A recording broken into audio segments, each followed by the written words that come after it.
कक्षा 10वीं विज्ञान। मैं आर एस प्रसाद सर आज आप लोगों को प्रकाश अर्थात परावर्तन एवं अपवर्तन समतल सतह से पढ़ाने जा रहा हूं।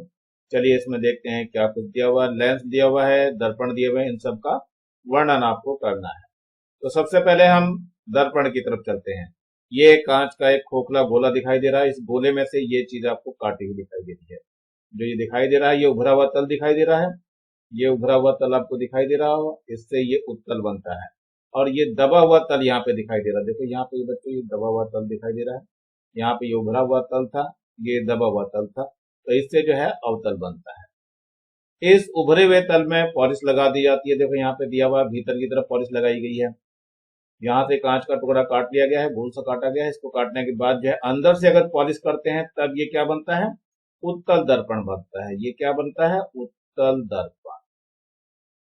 इसको हम यहाँ पे देखो दिखा रखे हैं, अंदर की तरफ पॉलिश दिखा रखी है। ये उत्तल दर्पण आपका बनता हुआ दिखाई दे रहा है। ऐसे इधर से जो अंदर की तरफ पॉलिश कर दी जाती है तो ये अवतल दर्पण बनता है। क्या बनता है बच्चों, ये अवतल दर्पण बनता है। ये यहाँ पर आपको दिखाई दिया है, जो इधर बाहर की तरफ पॉलिश दिखाई दे रही है। यहाँ पर, यहाँ भी बाहर की तरफ ही पॉलिश की गई। अंदर पॉलिश उत्तल में होती है, बाहर की तरफ अवतल में होती है। तो ये दोनों, इसमें भीतर परावर्तक तल होता है, इसमें बाहर परावर्तक तल होता है। दोनों ही स्थितियों में आपको ध्यान रखना है।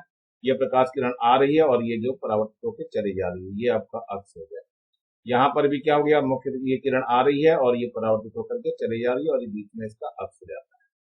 तो ये दर्पण है, अवतल और उत्तल दोनों। ध्यान रखना, ये उत्तल दर्पण है और ये अवतल दर्पण है। तो उत्तल दर्पण और दूसरा अवतल दर्पण। समतल दर्पण जो होता है उसमें आपने पीछे पढ़ लिया था, ये केवल एक तरफ पॉलिश लगी तो ये समतल होता है पूरा। ये समतल दर्पण होता है जो पीछे हम पढ़ चुके हैं, तो इसे बताने की जरूरत नहीं। ये तुम्हारे इस वक्त इस लेसन में नहीं है। इस लेसन में केवल यही दोनों दर्पण दिए हुए। चलते हैं इनके बारे में देखना चालू करते हैं, परिभाषाएं। तो सबसे पहले जिस काल्पनिक गोले से ये काटा गया था उसके केंद्र को हम वक्रता केंद्र कहते हैं। क्या कहते हैं, वक्रता केंद्र। जिस भी काल्पनिक गोले से, ये कांच का खोखला गोला है, इसके काल्पनिक अक्ष से काटा गया है, तो ये क्या हुआ, वक्रता केंद्र। यहां पर भी देखो वक्रता केंद्र दिखाई दे रहा है आपको। ये वक्रता जिस केंद्र से ये काटा गया है। अब केंद्र से और उसके ध्रुव से मिलाने वाली जो रेखा होती है, एक्स वाई रेखा जो दिखाई दे रही है आपको, ये एक्स है और ये वाई है, इसको कहते हैं मुख्य अक्ष। ये कहलाता है मुख्य अक्ष। ऐसे यहां पर भी देखो एक्स और वाई से मिलाया जा रहा है, तो ये जो रेखा कहलाएगी, ये क्या कहलाएगी, मुख्य अक्ष कहलाएगी। और यहाँ पर दर्पण के ठीक जो बीचों बीचों बिंदु होता है, पी होता है, ध्रुव कहते हैं इसको। पी को ध्रुव कहते हैं। यहाँ पर भी पी बिंदु दिखाई दे रहा है, यहाँ पर बीचों बीच होता है पी बिंदु, इसको हम ध्रुव कहते हैं। और वक्रता केंद्र और ध्रुव के बीच की दूरी को वक्रता त्रिज्या कहते हैं, जो यहाँ दिखाई दे रही है, इसे कैपिटल आर से दर्शा रहे हैं। और यहाँ पर भी देखो ध्रुव और वक्रता केंद्र के बीच की दूरी को वक्रता त्रिज्या कहते हैं और ये कैपिटल आर से हम दर्शा रहे हैं। चलिए थोड़ा सा आगे की तरफ बढ़ते हैं, नियमों की तरफ। ये अवतल दर्पण में होता क्या है, ये सारी किरणों को एक जगह एकत्र कर देता है, यानी अभिसारी होता है। और ये उत्तल दर्पण क्या करता है, ये किरणों को फैला देता है, यानी अपसारी होता है। तो ध्यान रखना, अवतल दर्पण क्या होता है, अभिसारी होता है, और उत्तल दर्पण क्या होता है, ये अपसारी होता है। तो ये दोनों चीजें आपको ध्यान रखनी है, यानी एक तो किरणों को एकत्र करता है और दूसरा किरणों को फैलाता है। आ जाइए थोड़ा सा गोली दर्पणों के परावर्तन के लिए चिन्ह परिपाटी है, इसमें क्या चिन्ह परिपाटी दी है, इसके नियमों को जानना है। तो दर्पण ये दिया हुआ, दर्पण के सम्मुख कोई भी दूरी होती है वो ऋणात्मक होती है। दर्पण के सम्मुख की दूरियां सारी ऋणात्मक होती है, दर्पण के बाद की दूरियां सारी धनात्मक होती हैं। तो इधर की तरफ आने वाली धनात्मक, तो ये आपका अवतल दर्पण मैंने दिखाया हुआ है। आपतित किरण देखो इधर से आ रही है। अब इस अक्ष से ऊपर, ये आपका अक्ष है, मुख्य अक्ष जिसको बोलते हैं, अक्ष से ऊपर की दूरी धनात्मक होती है, लेकिन नीचे की दूरी ऋणात्मक होती है। ऐसे यहां पर भी देख लीजिए, आपतित किरण इधर से आ रही है, तो दर्पण के जो सामने दूरी हुई वो तो ऋणात्मक हो गई, और दर्पण के जो पीछे हो गई वो दूरी धनात्मक हो गई। और ये उत्तल दर्पण है, यहाँ पर भी देख लो, तो ऊपर की जो दूरियां होती हैं वो सारी धनात्मक होती हैं, और नीचे की ओर जो दूरियां आती हैं वो सारी ऋणात्मक होती है। तो ये चिन्ह परिपाटी है। कभी कभी अकेले चिन्ह परिपाटी को ही पूछा जाता है प्रश्न में, तो प्रश्न में आपको चित्र बना करके ये समझाना पड़ेगा पूरा का पूरा। अब गोलीय दर्पणों से प्रतिबिंब बनने के लिए रचना के कुछ नियम हैं, तो ये नियम आपको ध्यान देने पड़ेंगे। इन नियमों में ध्यान रखना, ये वक्रता केंद्र है, ये ध्रुव है और ये फोकस है। हर एक में यही चीज रहेगी, ये ध्रुव है, ये फोकस है और ये वक्रता केंद्र है। तो अवतल दर्पण में फोकस बिंदु से होकर गुजरेगी। कैसे, क्या कहते हैं, जब कोई किरण मुख्य अक्ष के समांतर आपतित होती है, ये देखो ये मुख्य अक्ष के समांतर आ रही है, ये वाली किरण मुख्य अक्ष के समांतर, ये वाली किरण भी मुख्य अक्ष के समांतर आपतित होती है। तो अवतल दर्पण में तो फोकस बिंदु से होकर गुजरेगी।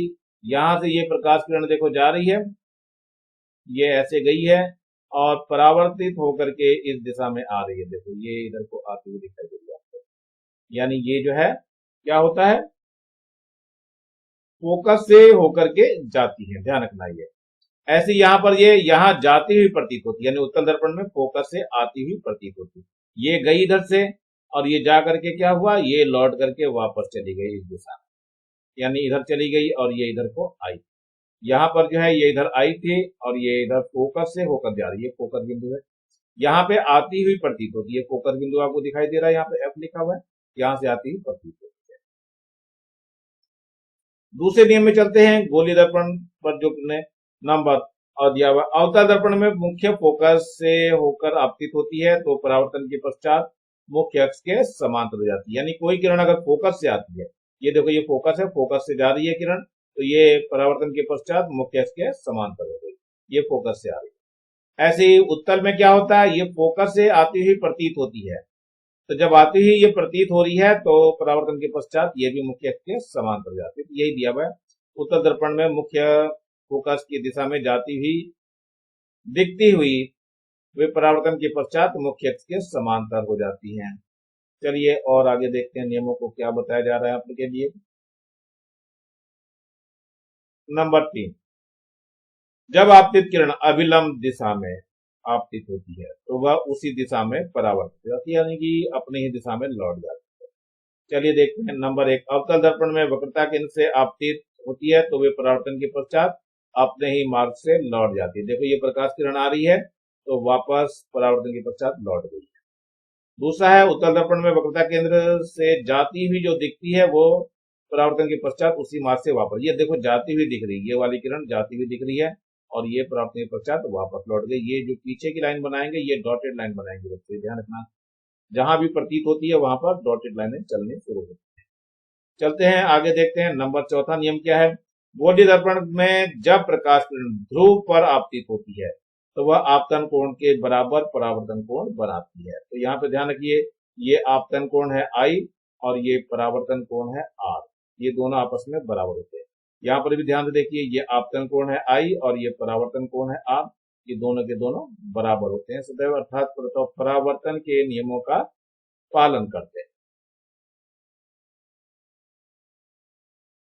गोलीय दर्पण द्वारा प्रतिबिंब की रचना देखो, प्रतिबिंब आपने 8वीं में बनाए थे, वो सारे ही वही प्रतिबिंब हैं और फिर से जो है पहले इन्होंने अवतल दर्पण को ले लिया है, अवतल दर्पण में किरण आरेख दिखाना चालू किया। यहाँ पे जब वस्तु कहाँ पे रखी हो, अनंत पर रखी हुई, ये वस्तु आपको अनंत पे रखी हुई है तो इसका प्रतिबिंब हमेशा कहाँ बनता है, इस फोकस पे बनता हुआ दिखता है। ध्यान रखना, इस फोकस पे प्रतिबिंब बनता है, यानी जब वस्तु अनंत पर है तो इसका प्रतिबिंब कहाँ बनता है, फोकस पे। तो ये ध्यान रखना, फोकस पे प्रतिबिंब बनता है और कैसा होता है, फोकस पर बनता है प्रतिबिंब और वास्तविक होता है, वास्तविक होता है, उल्टा होता है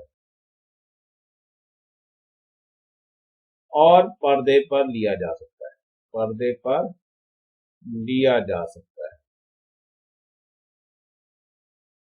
यहां पर क्या होता है देखो, जब ये वस्तु वक्रता केंद्र पे रखती है, ये सी आपका वक्रता केंद्र दिखाई दे रहा है, यहाँ पे जब वस्तु रखती है इसका प्रतिबिंब यही बनता है।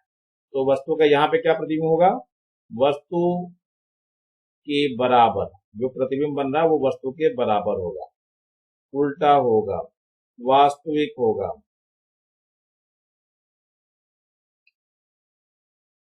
वस्तु के बराबर होगा, उल्टा होगा, वास्तविक होगा और इसे पर्दे पर लिया जा सकता है, इसे पर्दे पर लिया जा सकता है। ध्यान रखना, इस तरह से हम कर लेते हैं। यहां पे जो प्रतिबिंब का साइज होगा वस्तु से कई गुना छोटा होगा, जो प्रतिबिंब बनता है, प्रतिबिंब इस वाले में वस्तु से कई गुना छोटा,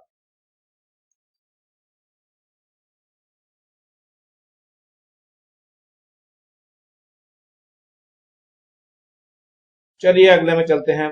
जब वस्तु वक्रता केंद्र के पीछे रखी, ये वक्रता केंद्र है, इससे जो है ये दूरी पे रखी गई, यहाँ रखी गई पीछे इसके, तो वस्तु का प्रतिबिंब छोटा बनता है। देखो यहाँ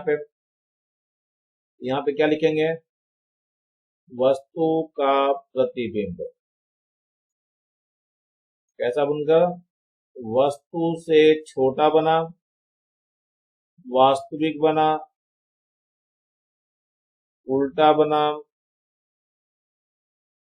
वस्तु की ओर बनता है। इसे पर्दे पर लिया जा सकता है।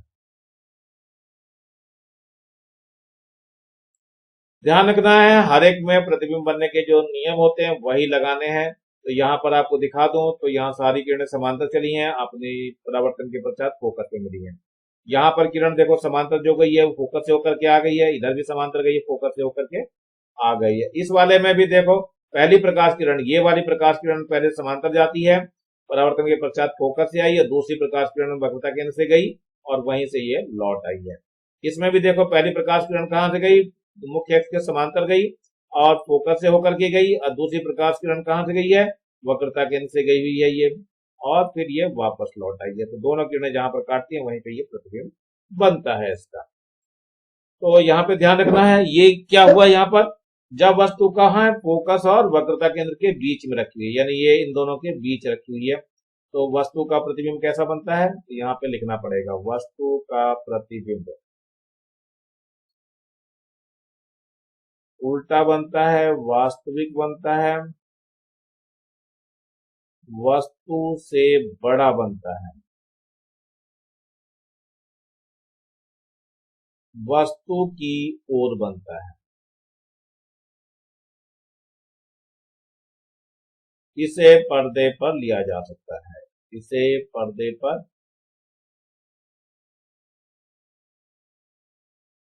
लिया जा सकता है। इतना सब कुछ आपको लिखना पड़ेगा इसके बारे में। चलिए आगे देखते हैं, ये कुछ और चल रहा था हमारा, यहाँ पर भी बताया गया था आप लोगों को, ये तो हो गया था आपका, ये भी हो चुका है आपका। अब यहाँ चलते हैं जरा, अब फोकस पे रखी हुई है वस्तु, देखो जब वस्तु फोकस पे रखी है तो प्रतिबिंब कहाँ बनता है, अनंत पर बनता है, ये अनंत है, अनंत पर आपका प्रतिबिंब बनेगा। क्यों, क्योंकि जब फोकस से जा रही है, जब मुख्य अक्ष के समांतर ये किरण गई तो परावर्तन के पश्चात फोकस से हो गई, लेकिन जो वक्रता केंद्र से जा रही है वो उसी दिशा में लौट आती है और ये दोनों पीछे की ओर बढ़ाने पर अनंत पे मिलते हैं। तो ये वस्तु का प्रतिबिंब, यहां लिख दे रहा हूं मैं, वस्तु का प्रतिबिंब वस्तु से कई गुना बड़ा, उल्टा, वास्तविक,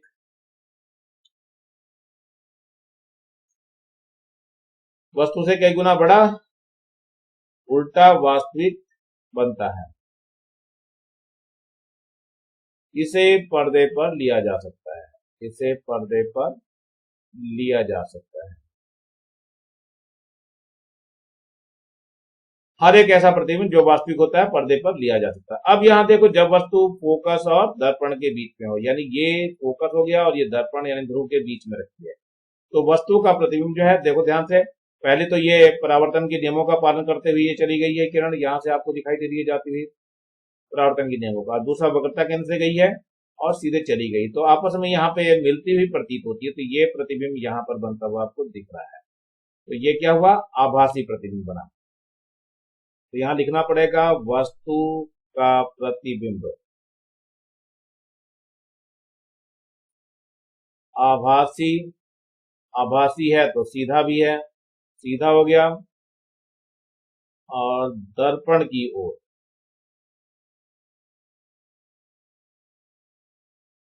बनता है। इसे पर्दे पर नहीं लिया जा सकता।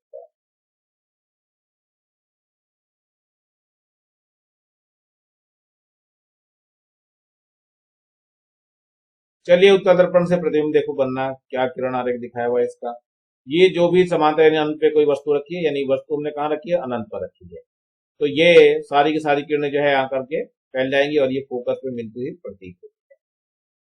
तो ये इसका प्रतिबिंब फोकस पे ही बहुत छोटा सा बनता हुआ दिखेगा आपको, आभासी प्रतिबिंब होगा ये, आभासी प्रतिबिंब कहाँ बनता है, फोकस पर। चलिए यहाँ पर बन रहा है, तो ये आपका दिख रहा है, पहली प्रकाश किरण गई मुख्य अक्ष के समांतर, ये दिखाई दे रही है आपको, और परावर्तन के पश्चात ये कहाँ से, फोकस से जाती हुई प्रतीत हो रही है, इधर को चली गई। और दूसरी वक्रता केंद्र से जाती हुई है, तो ये वापस भी आ गई है यहाँ पे। तो ये जहाँ प्रतिबिंब बन रहा है, जहाँ काट रही किरणें, यहाँ पर ये प्रतिबिंब बनता हुआ दिखाई दे रहा है, ये ए डैश बी डैश बनता है प्रतिबिंब, हमेशा ध्यान रखना। तो ये वस्तु से छोटा बन रहा प्रतिबिंब, तो यहाँ लिखना पड़ेगा प्रतिबिंब वस्तु से छोटा सीधा आभासी दर्पण की ओर बनता है, इसे पर्दे पर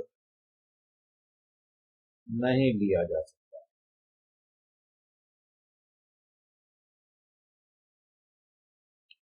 जब वस्तु उत्तल दर्पण के एक निश्चित दूरी पर रखी हो, मतलब एक ही बनता है इसका प्रतिबिंब मेनली। चलिए अब आगे चलते हैं हम लोग, गोलीय दर्पण की फोकस दूरी एवं वक्रता त्रिज्या में संबंध लेकर चल रहे हैं। तो ये आपके सामने एक अवतल दर्पण दिया हुआ है, ये अवतल दर्पण, ये बाहर की तरफ पॉलिश है और अंदर की तरफ इसका परावर्तक सतह है। तो ये प्रकाश किरण जो है मुख्य अक्ष के समांतर आ रही है, मान लिया ये समांतर जो है ए बी आ रही है, और परावर्तन के पश्चात कहां जा रही है, फोकस से होती हुई चली जा रही है। तो चलिए इसमें देखते हैं, पहले हम बात करते हैं यहाँ पर इस त्रिभुज की। तो मान लिया इसके बारे में थोड़ा सा लिखेंगे आप लोग, मैं इसका केवल वर्णन नहीं करूंगा, केवल आप लोगों को ये डेरिवेशन जो है इसका व्यंजक जो है वो दिखाऊंगा, कैसे संबंध कैसे आता है। तो सबसे पहले चलते हैं हम लोग कोणों की तरफ।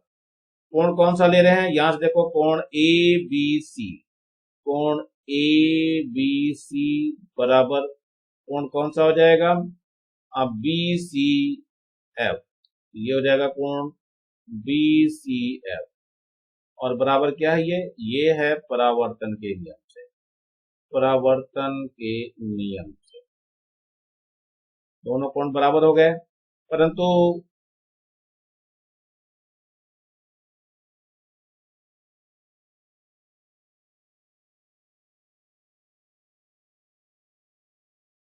ये जो है सी बी एफ होगा, इसका मतलब आई बराबर आर हो जाएगा परावर्तन के नियम से। परंतु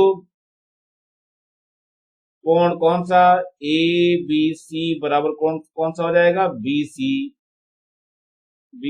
एफ, ये कैसे है, एकांतर कोण से, एकांतर कोण से।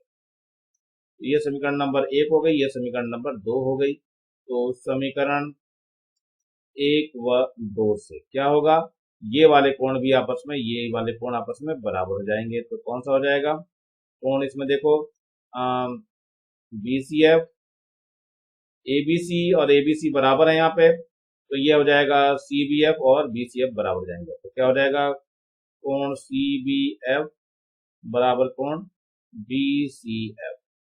तो क्या हो गया, ये त्रिभुज समद्विबाहु त्रिभुज हो गया, तो इसके सामने की भुजाएं भी बराबर हो जाएंगी। इसका मतलब क्या हो गया, सी एफ बराबर एफ बी, ये एफ बी हो गया आपका, ये एफ बी हो गया। यहाँ क्या होता है, परंतु द्वारक बहुत छोटा आता है, परंतु दर्पण का द्वारक बहुत छोटा होता है।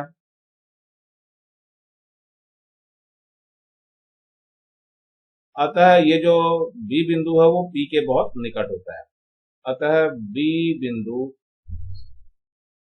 पी के बहुत निकट होता है।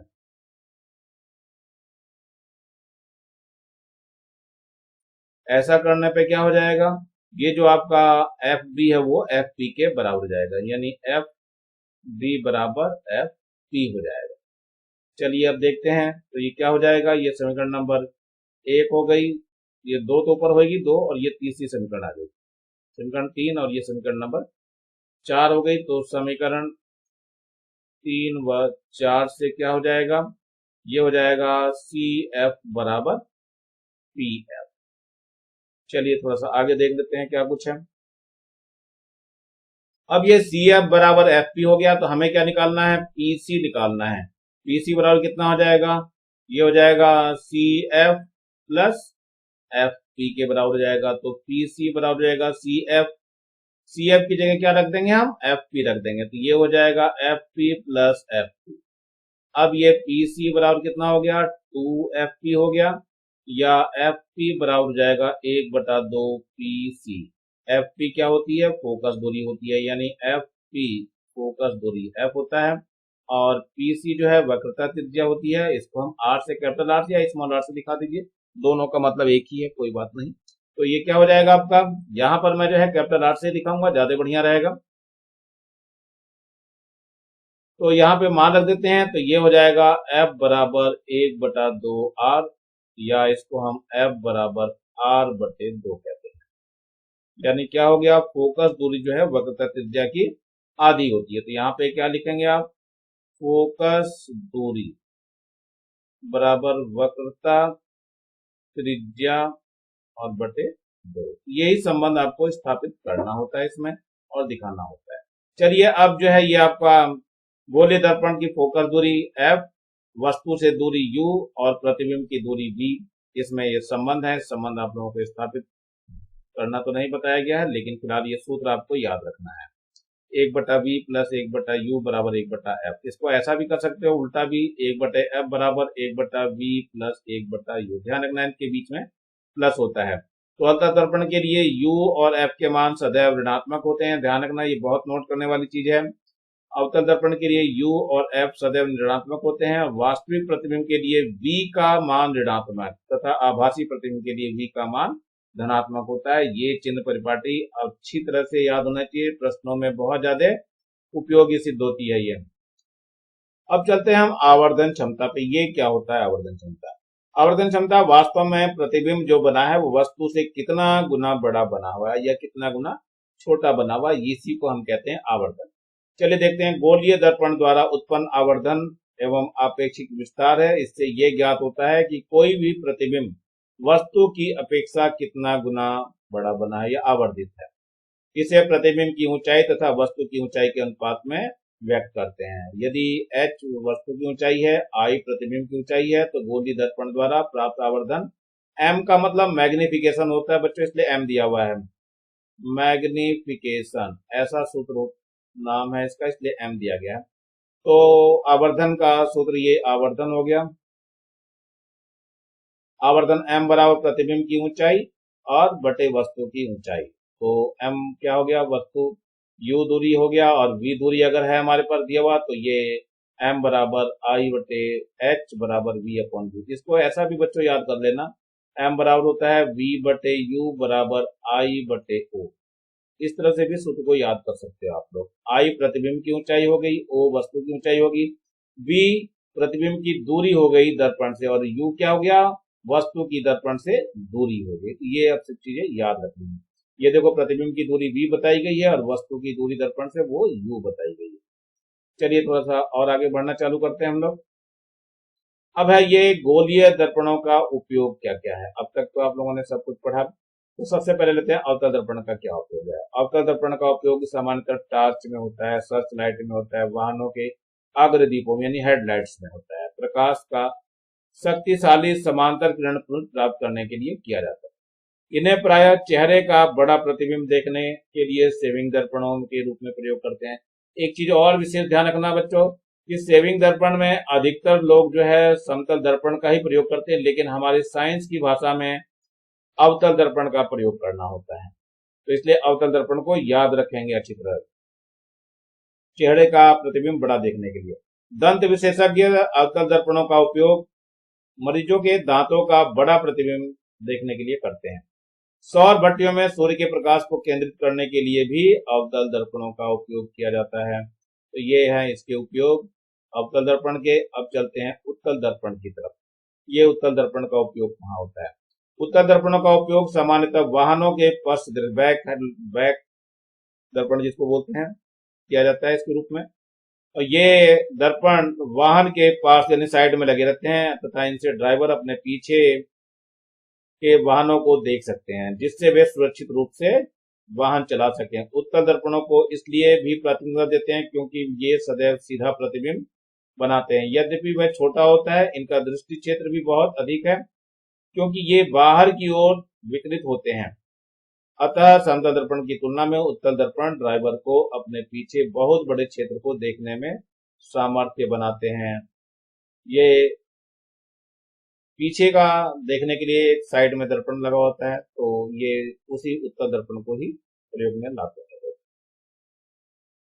अब यहाँ पर एक उदाहरण नंबर 1 दिया हुआ है, इस उदाहरण 1 को भी देख लेते हैं। क्या 15 सेंटीमीटर फोकस दूरी वाले गोलीय उत्तल दर्पण यानी एफ दिया हुआ है कितना, 15 सेंटीमीटर। ध्रुव से 10 सेंटीमीटर की दूरी पे स्थित है वस्तु यानी यू दिया हुआ है, वो माइनस का 10 सेंटीमीटर होता है। ये ध्यान रखना है, दर्पण के सामने है तो माइनस का होगा। दर्पण द्वारा बनने वाले प्रतिबिंब की स्थिति, तो प्रतिबिंब पहले बना के देखते हैं कितनी दूर बनता है ये, इसके बाद फिर कुछ बात होती है हमारी। ये प्रतिबिंब बनता हुआ जा रहा है, देखते हैं क्या है। तो सूत्र मैंने बताया था, 1/f बराबर होता है 1/v प्लस 1/u। रख दीजिए, तो 1/f का मान कितना हो गया, 15 हो गया, बराबर 1/v हमें निकालना है। और ये प्लस का माइनस का 1/10 हो जाएगा, तो यहाँ पे माइनस आ जाएगा, माइनस इसको कर देगा, तो इसको अब माइनस को इधर ले आइए, तो ये हो जाएगा 1/15 प्लस 1/10, ये इधर आएगी प्लस का हो जाएगा, तो ये 1/v हो जाएगा। लघुत्तम लेंगे तो कितना आ जाएगा, 15 दूनी 30 आ जाएगा, तो 15 दूनी 30 हो गया, 10 तियां 30 हो गया, बराबर 1/v। तो यहाँ देखते हैं अब इसको हल करके, तो 1/v बराबर कितना आ गया, 5/30 आ गया, तो 5 एकम 5, 5 छंग 30, 1/v बराबर 1/6, यानी v कितना हो गया, 6 सेंटीमीटर की दूरी पर प्रतिबिंब प्राप्त होगा। ये आपका आंसर हो गया है। अब इसकी प्रकृति बतानी है, तो ये आभासी होगा। कैसा होगा, आभासी होगा और सीधा होगा और दर्पण की ओर, दर्पण की ओर।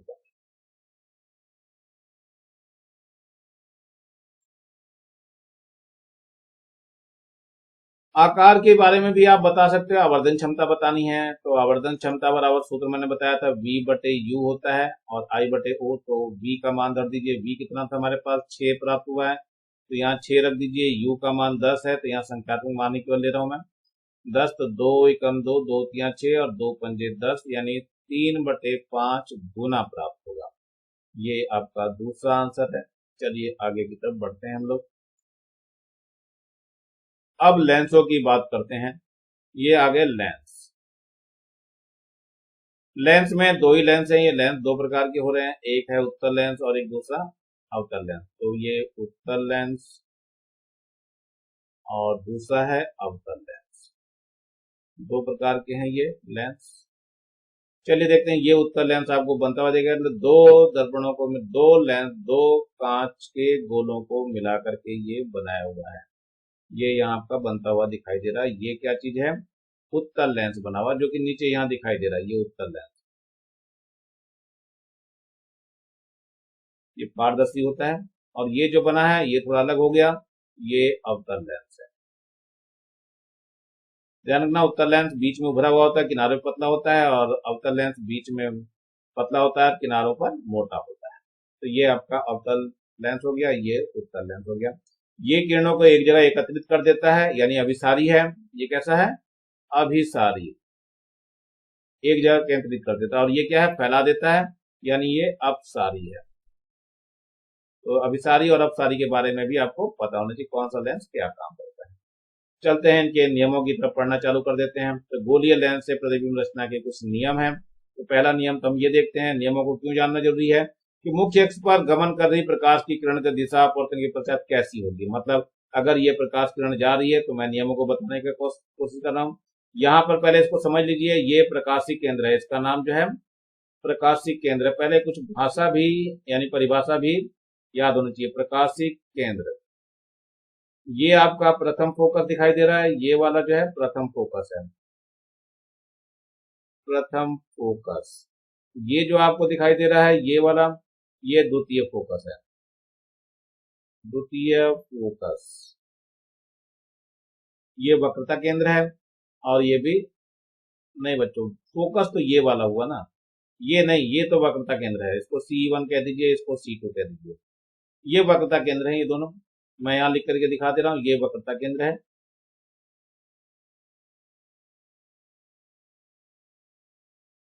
ये वाला वक्रता केंद्र है और ये फोकस है। ध्यान रखना, वक्रता केंद्र प्रथम वक्रता केंद्र है। यहाँ पर ये द्वितीय वक्रता केंद्र है, ये ध्यान रखना प्रथम वाला है। ऐसे यहाँ पर है तो ये फोकस हो गया, ये दोनों फोकस है और ये ऑप्टिकल सेंटर या प्रकाशीय केंद्र कहते हैं। तो हम नियमों को जानना चाह रहे थे कि जब कोई प्रकाश किरण मुख्य अक्ष के समांतर जाती है तो क्या होता है, और सभी नियम को। तो पहले ये प्रकाशीय केंद्र से गुजरने वाली प्रकाश की किरण बिल्कुल नहीं परिवर्तित। ये प्रकाशीय केंद्र है बच्चों, ये जब भी कोई प्रकाश किरण यहां से जाएगी तो बिना विचलित हुए सीधी निकल जाएगी, इसमें कोई परिवर्तन नहीं होगा। जा रही है और आ रही है सीधा, कोई परिवर्तन नहीं होगा इसमें गुजरने वाली प्रकाश किरण का। यहाँ पर देखो, यहाँ पर भी कोई परिवर्तन नहीं हो रहा, अवतल में भी वही होगा और उत्तल में भी वही होगा। ये प्रकाशीय केंद्र हो गया, तो यहाँ से चली आएगी सीधी। ये था हमारे पास पहला नियम। दूसरे नियम पे पढ़ते हैं हम लोग। ये दूसरा नियम है कि जब कोई प्रकाश किरण फोकस से होकर जा रही है, ये फोकस है प्रथम फोकस, यहां से ये प्रकाश किरण आ रही है आपकी, तो अपवर्तन के पश्चात ये मुख्य अक्ष के समांतर जाएगी। ये क्या चीज है, मुख्य अक्ष है। ये प्रथम फोकस है। यहां पर देखो, यहां आती हुई प्रतीत हो रही है, तो क्या होगा, ये मुख्य अक्ष के समांतर हो जा रही है। देखो ये समांतर हो गई है और ये आती हुई प्रतीत हो रही है, डॉट डेड लाइन दिखाई दे रही है। ये ध्यान रखना अवतल लेंस के लिए और ये उत्तल लेंस के लिए नियम लग रहे हैं। तो दोनों नियमों का ज्ञान होना बहुत जरूरी है। इसमें बिना नियम के कुछ भी नहीं कर पाओगे। अब इसमें मुख्य अक्ष के समांतर कोई किरण आपतित हो रही है तो ये फोकस से होकर के जाएगी। ऐसी यहाँ पर प्रतीत हो रही है, मुख्य से किरण समांतर आती हुई प्रतीत हो रही है, तो मुख्य अक्ष के बाद अपवर्तन के पश्चात फोकस से होती हुई प्रतीत होगी, फिर प्रतीत भर होगी, पीछे की ओर नहीं बढ़ेगी। डॉट डैश बढ़ाते हैं, हमारी तरफ डॉटेड लाइन दिखाते हैं। तो उत्तर लेंस में तो ये दिखाई दे रही फोकस से, और अवतल लेंस में ये पीछे की तरफ जाती हुई दिखाई दे रही है, प्रतीत हो रही है मतलब।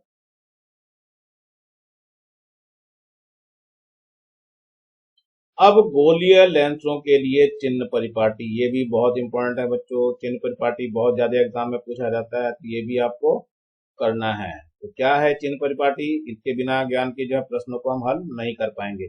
ये आपका उत्तल लेंस दिखाई दे रहा है यहाँ पे, ये कौन सा लेंस है, उत्तल लेंस। इनकी पहचान मैंने बताया था, बीच में उभरा हुआ होता है, किनारे में पतला होता है। और ये कौन सा लेंस है बच्चों, ये अवतल लेंस है। ध्यान रखना, लेंस है, पीछे हम दर्पण पढ़ के आ रहे हैं। तो इसमें पहले ध्यान रखना, ये जो है ये अक्ष होता है, ये मुख्य अक्ष होता है। यहाँ पर भी ये अक्ष दिखाई दे रहा है आपको, मुख्य अक्ष है ये। अक्ष से ऊपर की ओर जो भी दूरियां आती है, ये अक्ष से ऊपर की दूरी है, ये धनात्मक होगी। यहाँ पर भी ऊपर की दूरी है तो ये धनात्मक होगी। लेकिन नीचे की ओर जो दूरी आती है वो ऋणात्मक होती है। यहाँ पर भी देखो, नीचे की ओर जो दूरी आ रही है वो ऋणात्मक है। दूसरी लेफ्ट हैंड साइड में जो दूरियां आती है वो ऋणात्मक होती है, ये यानी कि ये बाएं तरफ आने वाली दूरियां ऋणात्मक होती है। यहाँ पर भी देखो, बाईं ओर आने वाली दूरियां ऋणात्मक है और दाईं ओर आने वाली धनात्मक होती है। दाईं ओर आने वाली इसमें भी धनात्मक दूरी होती है। बस इन्हीं चिन्ह परिपाटियों का ध्यान रखना पड़ता है। एक तो ऊपर पे धनात्मक, नीचे ऋणात्मक, और बाईं ओर ऋणात्मक और दाईं ओर धनात्मक होता है। जैसा कि अक्षों में भी ऐसा ही होता है हमारे पास। अक्ष में अगर ध्यान देते हैं, अक्ष ऐसी तो बटा होता है, ये ऊपर पॉजिटिव होता है, नीचे नेगेटिव होता है, इधर की तरफ पॉजिटिव होता है, इधर की तरफ नेगेटिव होता है। तो वही है ये नियम, नियम कोई अंतर नहीं है, बिल्कुल सामान्य नियम ही है। गोलीय लेंस द्वारा प्रतिबिंब का बनना, देखो प्रतिबिंब कैसे बनते हैं गोलीय लेंस में। तो सबसे पहले ये उत्तल लेंस ले रखा मैंने, उत्तल लेंस द्वारा ही सबका प्रतिबिंब बना रहा हूं। ये उत्तल लेंस है, यहाँ भी उत्तल लेंस ही है। लेंस एक ही है लेकिन वस्तु अलग अलग जगह पर रखी है। तो सबसे पहले जो वस्तु है वो अनंत पर रखी है। तो अनंत में जो भी वस्तु रखी रहती है उसका प्रतिबिंब फोकस पे बनता है। ये फोकस पे आपको बहुत सारी किरणें कटती हुई दिखाई दे रही हैं। ध्यान रखना, अनंत पे रखी, यानी ये अनंत पे रखी वस्तु है, इसका प्रतिबिंब कहाँ बनता है, फोकस पे। तो वस्तु का प्रतिबिंब, ध्यान रखना, प्रतिबिंब फोकस पर उल्टा वास्तविक वस्तु से कई गुना छोटा।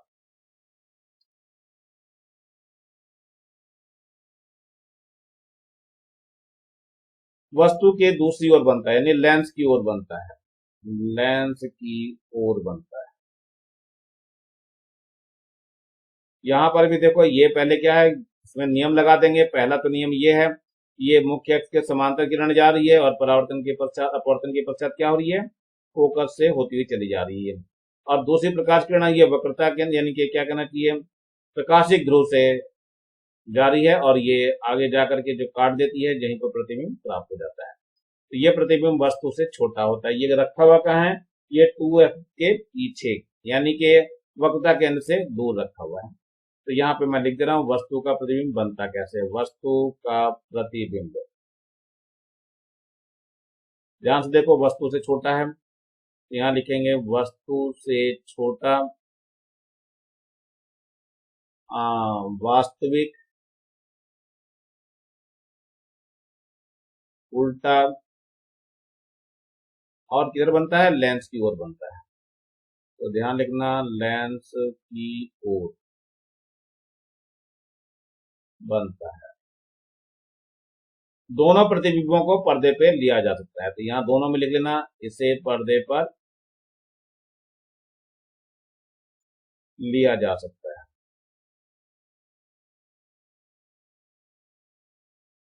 ये सारा कुछ जो मैं लिख रहा हूं, ये बच्चों लिखना है आप लोगों को अपनी कॉपी में, बिना लिखे नहीं नंबर मिलेंगे। ध्यान रखना, केवल चित्र बना देने से नंबर नहीं मिला करते हैं। तो इसको पहले चित्र भी बनाना है और फिर इसके बारे में लिखना भी है, प्रतिबिंब बनते कैसे हैं।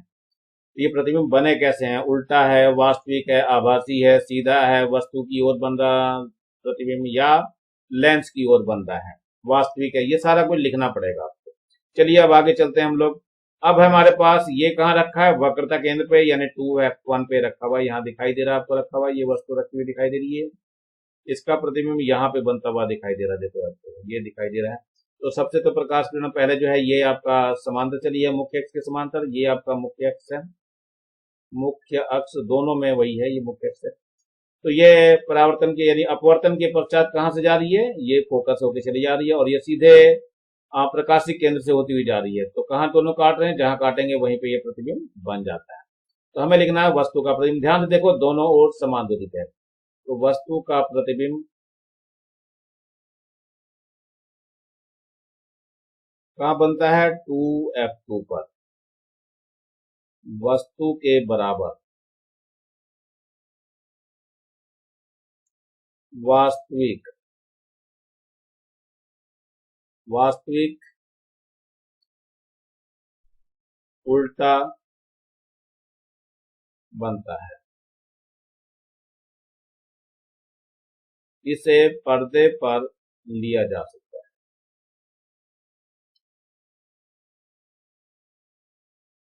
चलिए यहां पर देख लीजिए, अब जो है वस्तु 2f1 और f1 के बीच में है, यानी ये 2f1 है और ये f1 है, इसके बीच में ये वस्तु रखी हुई दिखाई दे रही है।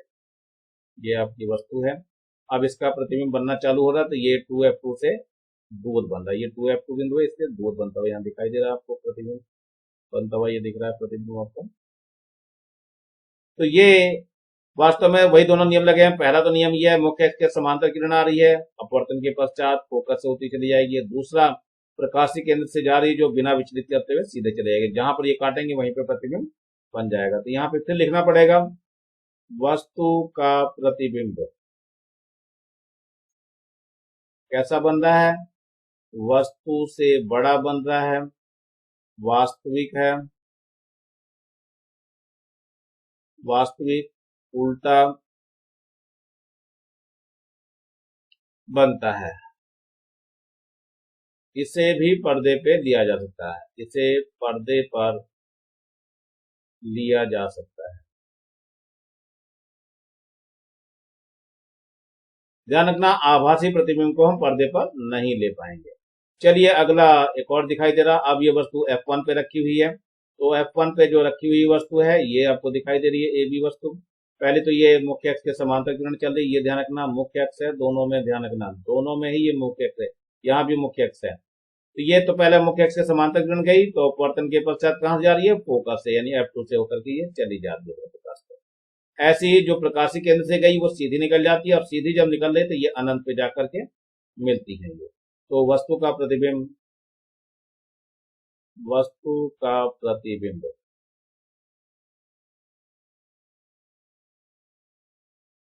वस्तु से कई गुना बड़ा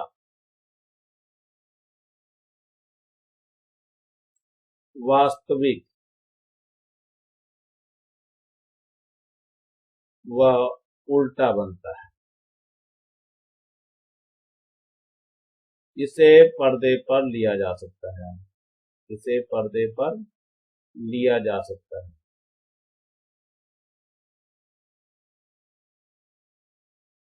यहां पर भी ऐसे ही हाल है, देखो ये अब क्या हो गया, ये जो है आपका ध्रुव और फोकस के बीच में आ गई वस्तु। ये यहाँ पे वस्तु आपको दिख रही है, ये रखी हुई। तो इसमें जो किरणें जो है फोकस होगी पहले मुख्य अक्ष के समांतर, फिर फोकस से अपवर्तित होगी, और इसके बाद जो ये क्या नाम ध्रुव से होके जा रहा है, यानी कि ऑप्टिकल सेंटर से होकर के जा रहा है प्रकाशिक केंद्र से, तो सीधी निकल जाएगी। तो इनको पीछे बढ़ाने पर ये कटती हुई प्रतीत हो रही है। तो यहाँ पर ये डॉटेड बनाना है इसको बच्चों, ये डॉटेड लाइन बनाना, ये आपका प्रतिबिंब बन रहा है। ये सीधा है और आभासी है। तो यहाँ लिखना है वस्तु का प्रतिबिंब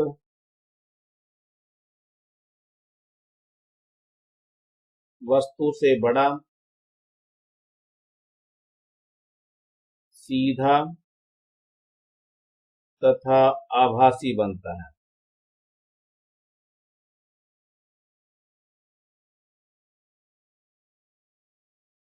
इसे पर्दे पर नहीं लिया जा सकता।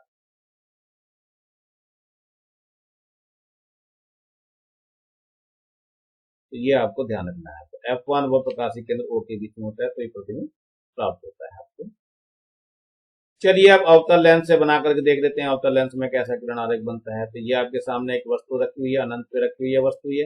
अनंत से आकर के ये फोकस पे बनती हुई प्रतिबिंब दिखाई दे रही है, बिंदु मात्र ही दिखाई देता है। जब वस्तु अनंत पे हो तो इससे बिंदु मात्र फोकस बनता है, और ये आभासी बनता है, ध्यान रखना है इसमें आभासी बनेगा हमेशा प्रतिबिंब। आभासी होगा, सीधा होगा, और पर्दे पर नहीं दिया जाता है। यहाँ पर भी देखो ध्यान से, तो ये आभासी बनेगा प्रतिबिंब, आभासी होगा, और क्या होगा, सीधा होगा, पर्दे पर नहीं लिया जा सकता। पर्दे पर नहीं लिया जा सकता।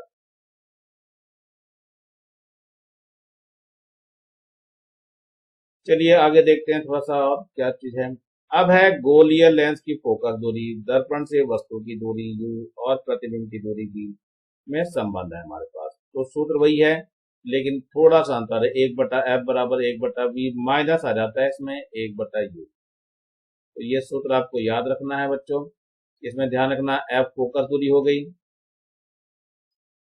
f फोकस दूरी, u वस्तु की दूरी, और v जो हो गया वो प्रतिबिंब की दूरी।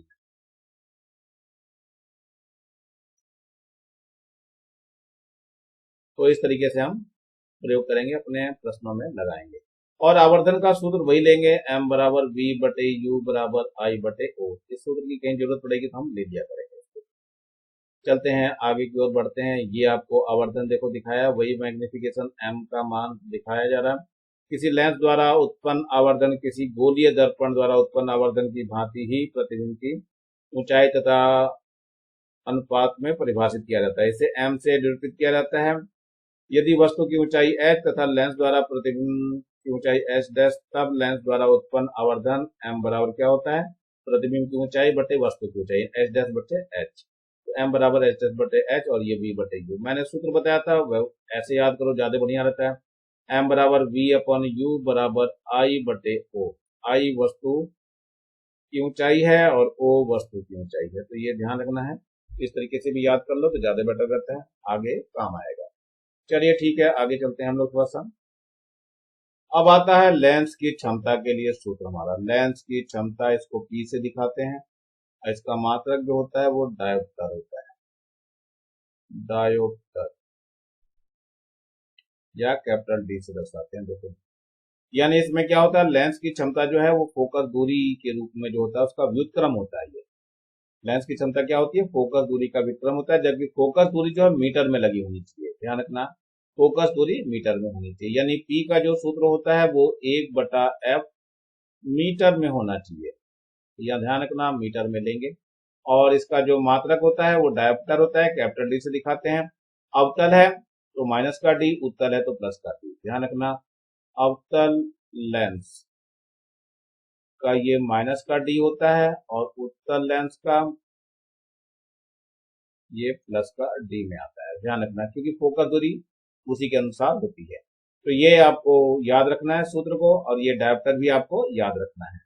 चलिए थोड़ा सा और आगे बढ़ना चालू करते हैं। लेंसों का उपयोग कहाँ कहाँ होता है ये तो आपको अच्छी तरह से पता है। सामान्यतः उत्तल लेंस एवं अवतल लेंसों का उपयोग हम विभिन्न प्रकाशिक उपकरणों में, जैसे फोटोग्राफिक कैमरा, प्रोजेक्टर, सूक्ष्मदर्शी, दूरदर्शी आदि में व्यापक रूप में करते हैं। मानव एवं जंतुओं के नेत्र में भी बाहरी वस्तुओं का प्रतिबिंब नेत्र के भीतर उत्तल लेंस द्वारा ही बनता है। यानी हमारी अगर ये आंख हो गई और ये अगर रेटिना हो गया हमारा, और ये वस्तु यहाँ पे रखी हुई है, तो ये जो किरणें आ रही हैं ये इस लेंस द्वारा जो है यहाँ पर केंद्रित कर दी जाती है, इस रेटिना पे। ये हमारी क्या चीज होगी, रेटिना हो गई। और रेटिना पे जब प्रतिबिंब बनता है तो ये दिखाई देने लगता है इस पर। इसी में नीचे की तरफ अंध बिंदु होता है, अगर ये प्रतिबिंब इधर की तरफ बढ़ना चालू होगा तो वस्तु धुंधला होना चालू हो जाता है और नहीं दिखता है प्रतिबिंब। तो ये ध्यान रखना, ये वस्तु है जिसको हम ओ से दिखाई दे रहे हैं, और ये प्रतिबिंब है, प्रतिबिंब जिसको हम आई से दिखाई दे रहे हैं। इमेज को आई से करते हैं, इसलिए आई से दिखाते हैं इसको। चलिए हम कुछ प्रश्नों की तरफ चलते हैं। एक उत्तल लेंस की फोकस दूरी 10 सेंटीमीटर है, यानी फोकस दूरी को दिया इन्होंने 10 सेंटीमीटर, तो लिख लीजिए 10 सेंटीमीटर। एक वस्तु की लंबाई 2 सेंटीमीटर है, मैं इसको ओ से दिखा रहा हूं वस्तु की लंबाई को 2 सेंटीमीटर। चलिए लिख लीजिए, लंबाई की वस्तु से 15 सेंटीमीटर की दूरी पर रखी है, यानी यू जो हो गया वो माइनस का 15 सेंटीमीटर। यू हमेशा माइनस का रहेगा, ध्यान रखना। तो लेंस द्वारा बने प्रतिबिंब की प्रकृति, आकार ज्ञात करना है, आवर्धन भी ज्ञात करना है। चलिए सब कुछ ज्ञात करना देख लेते हैं। तो हम सूत्र लेते हैं, 1/f बराबर होता है 1/v माइनस का 1/u। रख दीजिए, 1/f कितना हो जाएगा, 10 हो जाएगा, और 1/v हमें निकालना है, ये माइनस माइनस को प्लस कर देगा तो 1/15 हो जाएगा। तो ये 1/v का जब निकालेंगे मान तो 1/10 माइनस 1/15 हो जाएगा। लघुत्तम लेंगे कितना आ जाएगा, ये आ जाएगा 30। तो 10 यहाँ 30 और 15 दूनी 30, तो ये 1/v आ गया। तो इसमें 1/v का मान वास्तव में 1/30 हो गया, तो इससे हमारा v निकल जाएगा। तो v का मान कितना आ गया बच्चों, ये 30 सेंटीमीटर आ गया। 30 सेंटीमीटर में बनता है, और ये कैसा बनता है आपका, 30 सेंटीमीटर पे वास्तविक बनता है, वास्तविक उल्टा। चलिए अब हम, ये तो हो गई स्थिति, प्रकृति भी बता दिया उल्टा बनता है, और स्थिति भी बता दी। दो चीजें तो हमने बता दी है, अब आकार की बात करते हैं। तो m बराबर होता है v/u बराबर I/o, I/o। तो v का मान कितना है हमारे पास, 30 आया है, u का मान कितना है, 15 है, I का मान हमें निकालना है, o का मान हमें दिया हुआ है 2 सेंटीमीटर। चलिए निकाल देते हैं। तो I बराबर कितना हो जाएगा, ये हो जाएगा 30 गुना 2 और बटे में 15, तो 15 एकम 15, 15 दूनी 30, तो कितना आ जाएगा। तो आई का मान जो आ गया 2 गुना 2 आ गया, यानी आई बराबर 4 सेंटीमीटर। ये आपका उत्तर हो गया। तो आप लोग कर लेंगे आसानी से, इसको कोई दिक्कत नहीं आनी चाहिए। अब आता है हमारा फोटोग्राफिक कैमरा। देखो ये फोटोग्राफिक कैमरा क्या होता है, इसका नामांकित चित्र बनाना है आपका, और इसको बना करके इसकी संरचना तथा कार्यविधि का वर्णन करना है। ऐसा प्रश्न बहुत ज्यादा आता है, तो इसका ये उत्तर आपको लिखना पड़ेगा। तो फोटोग्राफिक कैमरा है, किसी वस्तु या जीव का स्थायी प्रतिबिंब प्राप्त करने के लिए फोटोग्राफिक कैमरा का उपयोग किया जाता है। इसका नामांकित चित्र यहाँ पे दिखाया हुआ है। यहाँ पर जो है ये फिल्म होती है, जो इस पे ये आपको दिखाई दे रही है, ये फिल्म है। यहाँ पर ये जो दिखाई दे रही है, ये पत्ती की फिल्म होती है, फोटोग्राफिक फिल्म। इसमें ये जो आपको दिखाई दे रहा है, ये वाली जो चीज दिखाई दे रही है, शटर नियंत्रक है आपका, दिखाई दे रहा है यहाँ पे शटर नियंत्रक। इसके बाद अपर्चर रिंग होती है। अपर्चर रिंग का मतलब ये यहाँ पर होती है अपर्चर रिंग, ये दिखाई दे रही है आपको। तो जिसका काम क्या होता है, ये एक निश्चित उद्भाषण काल में खोलती है, यानी बहुत कम समय के लिए खोलती है, लेकिन जितने समय में ये प्रकाश जाए और वहां पर प्रतिबिंब बन जाए। इसके बाद यहाँ पर ये जो आपका दिखाई दे रहा है, ये आपका उत्तल लेंस है। देखो दिखाई दे रहा है बच्चों, यहाँ पे ये उत्तल लेंस बना हुआ है, यहाँ पे ये उत्तल लेंस है, ये दिखाई दे रहा है आपका। इसके बाद आगे की तरफ ये शटर लगा हुआ होता है, ये आपको दिखाई दे रहा है, इस जगह पे ये शटर लगा हुआ है, ये शटर है आपका। और ये डायफ्राम होता है, पूरा आगे पीछे हो सकता है, यहाँ पे ये पूरा डायफ्राम होता है, यहाँ पे लगा हुआ।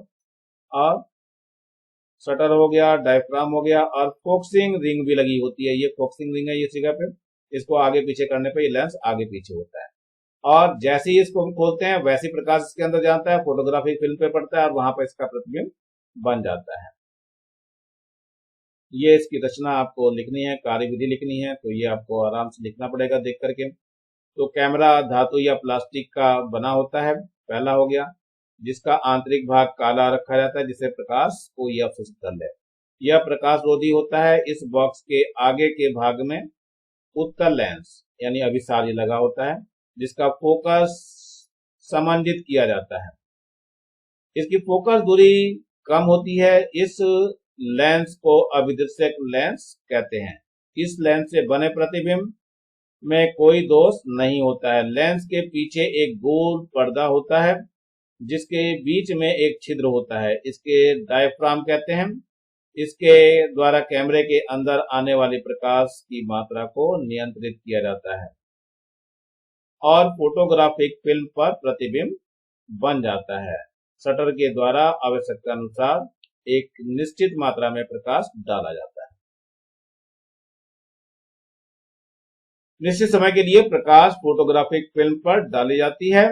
जिससे वस्तु का फोटो खींचना होता है उसे लेंस के सामने लेंस के फोकस से दुगनी दूरी से अधिक दूरी पर रखा जाता है। इस स्थिति में वस्तु का छोटा, उल्टा एवं वास्तविक प्रतिबिंब प्राप्त होता है। ये आपको वस्तु के समान दिखा रखा है ना, ये एक वस्तु रखी हुई है जिसका प्रतिबिंब यहाँ पे छोटा सा प्राप्त हो रहा है, ये आपका उत्तल लेंस है। नियम वही चलता है, पहला ही प्रकाश किरण मुख्य अक्ष के समांतर गई, अपवर्तन के पश्चात फोकस से होती हुई चली गई, और दूसरी प्रकाश किरण कहाँ गई, प्रकाशी केंद्र से ओ से होती हुई चली गई, और ये जहां पर दोनों किरणें काटेंगी वहीं पर ये प्रतिबिंब बन जाता है। ये वस्तु से कई गुना छोटा होता है।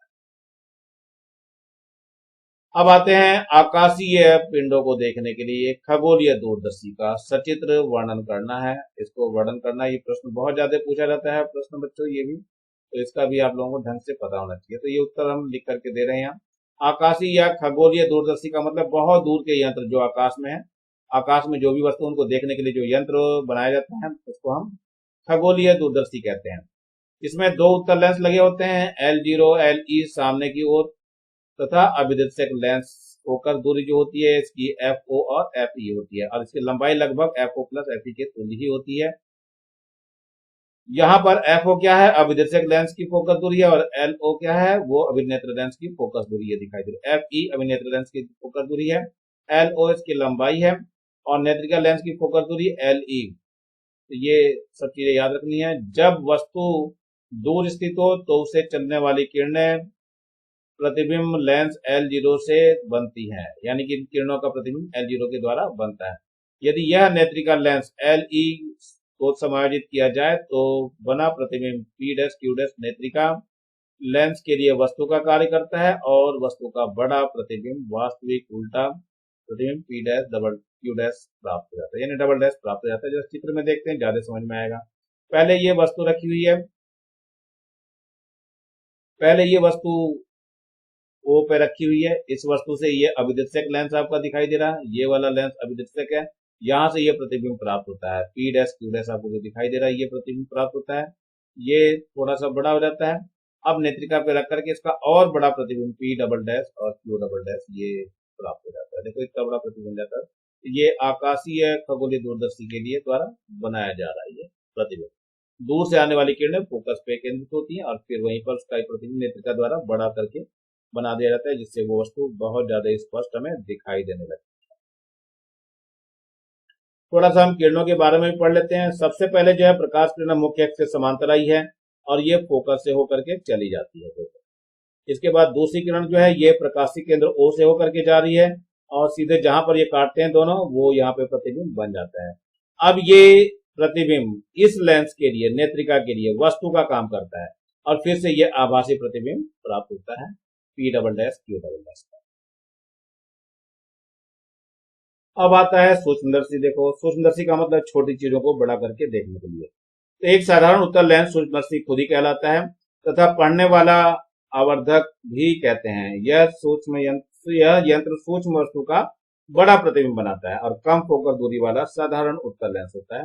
एक सरल सूक्ष्मदर्शी कहलाता है, यानी साधारण उत्तल लेंस का जो होता है वो सरल सूक्ष्मदर्शी कहलाता है। एक से अधिक लेंसों का उपयोग होने पर वह संयुक्त सूक्ष्मदर्शी कहलाता है। तो पहले हम साधारण या सरल सूक्ष्मदर्शी के बारे में बात कर रहे हैं। जब उत्तल लेंस के प्रकाशीय केंद्र एवं लेंस के फोकस के मध्य रखी होती है वस्तु तो उसका प्रतिबिंब सीधा एवं बड़ा बनता है और आभासी बनता है। जरा देखते हैं कैसे बनता है।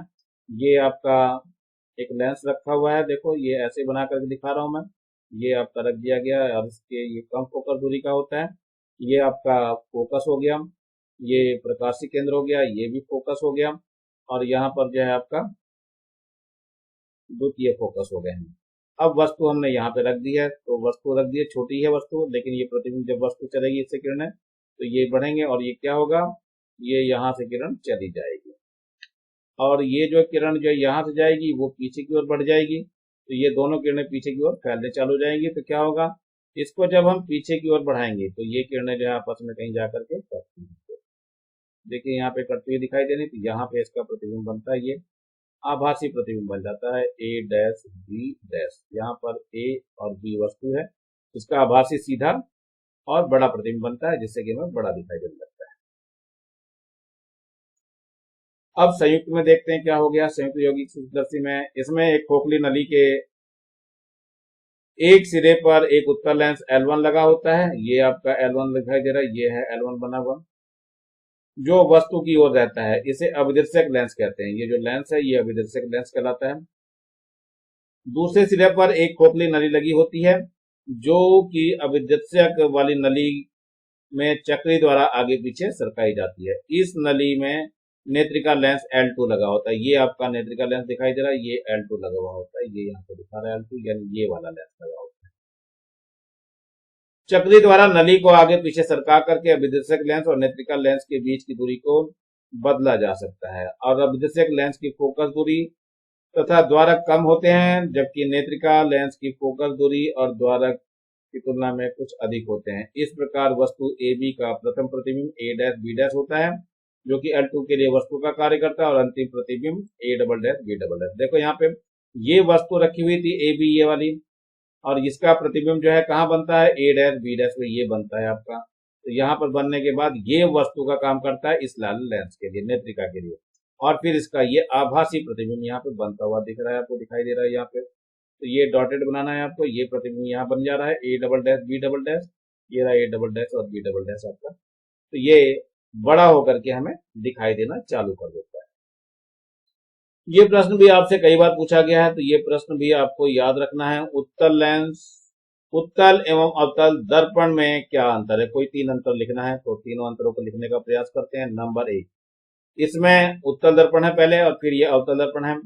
इसमें परावर्तक पृष्ठ बाहर की ओर उभरा रहता है और इसमें परावर्तक पृष्ठ अंदर की ओर उभरा रहता है। नंबर 2, वस्तु का प्रतिबिंब सदैव सीधा वस्तु से छोटा बनता है। इसमें क्या होता है, वस्तु का प्रतिबिंब सदैव सीधा और वस्तु से बड़ा बनता है।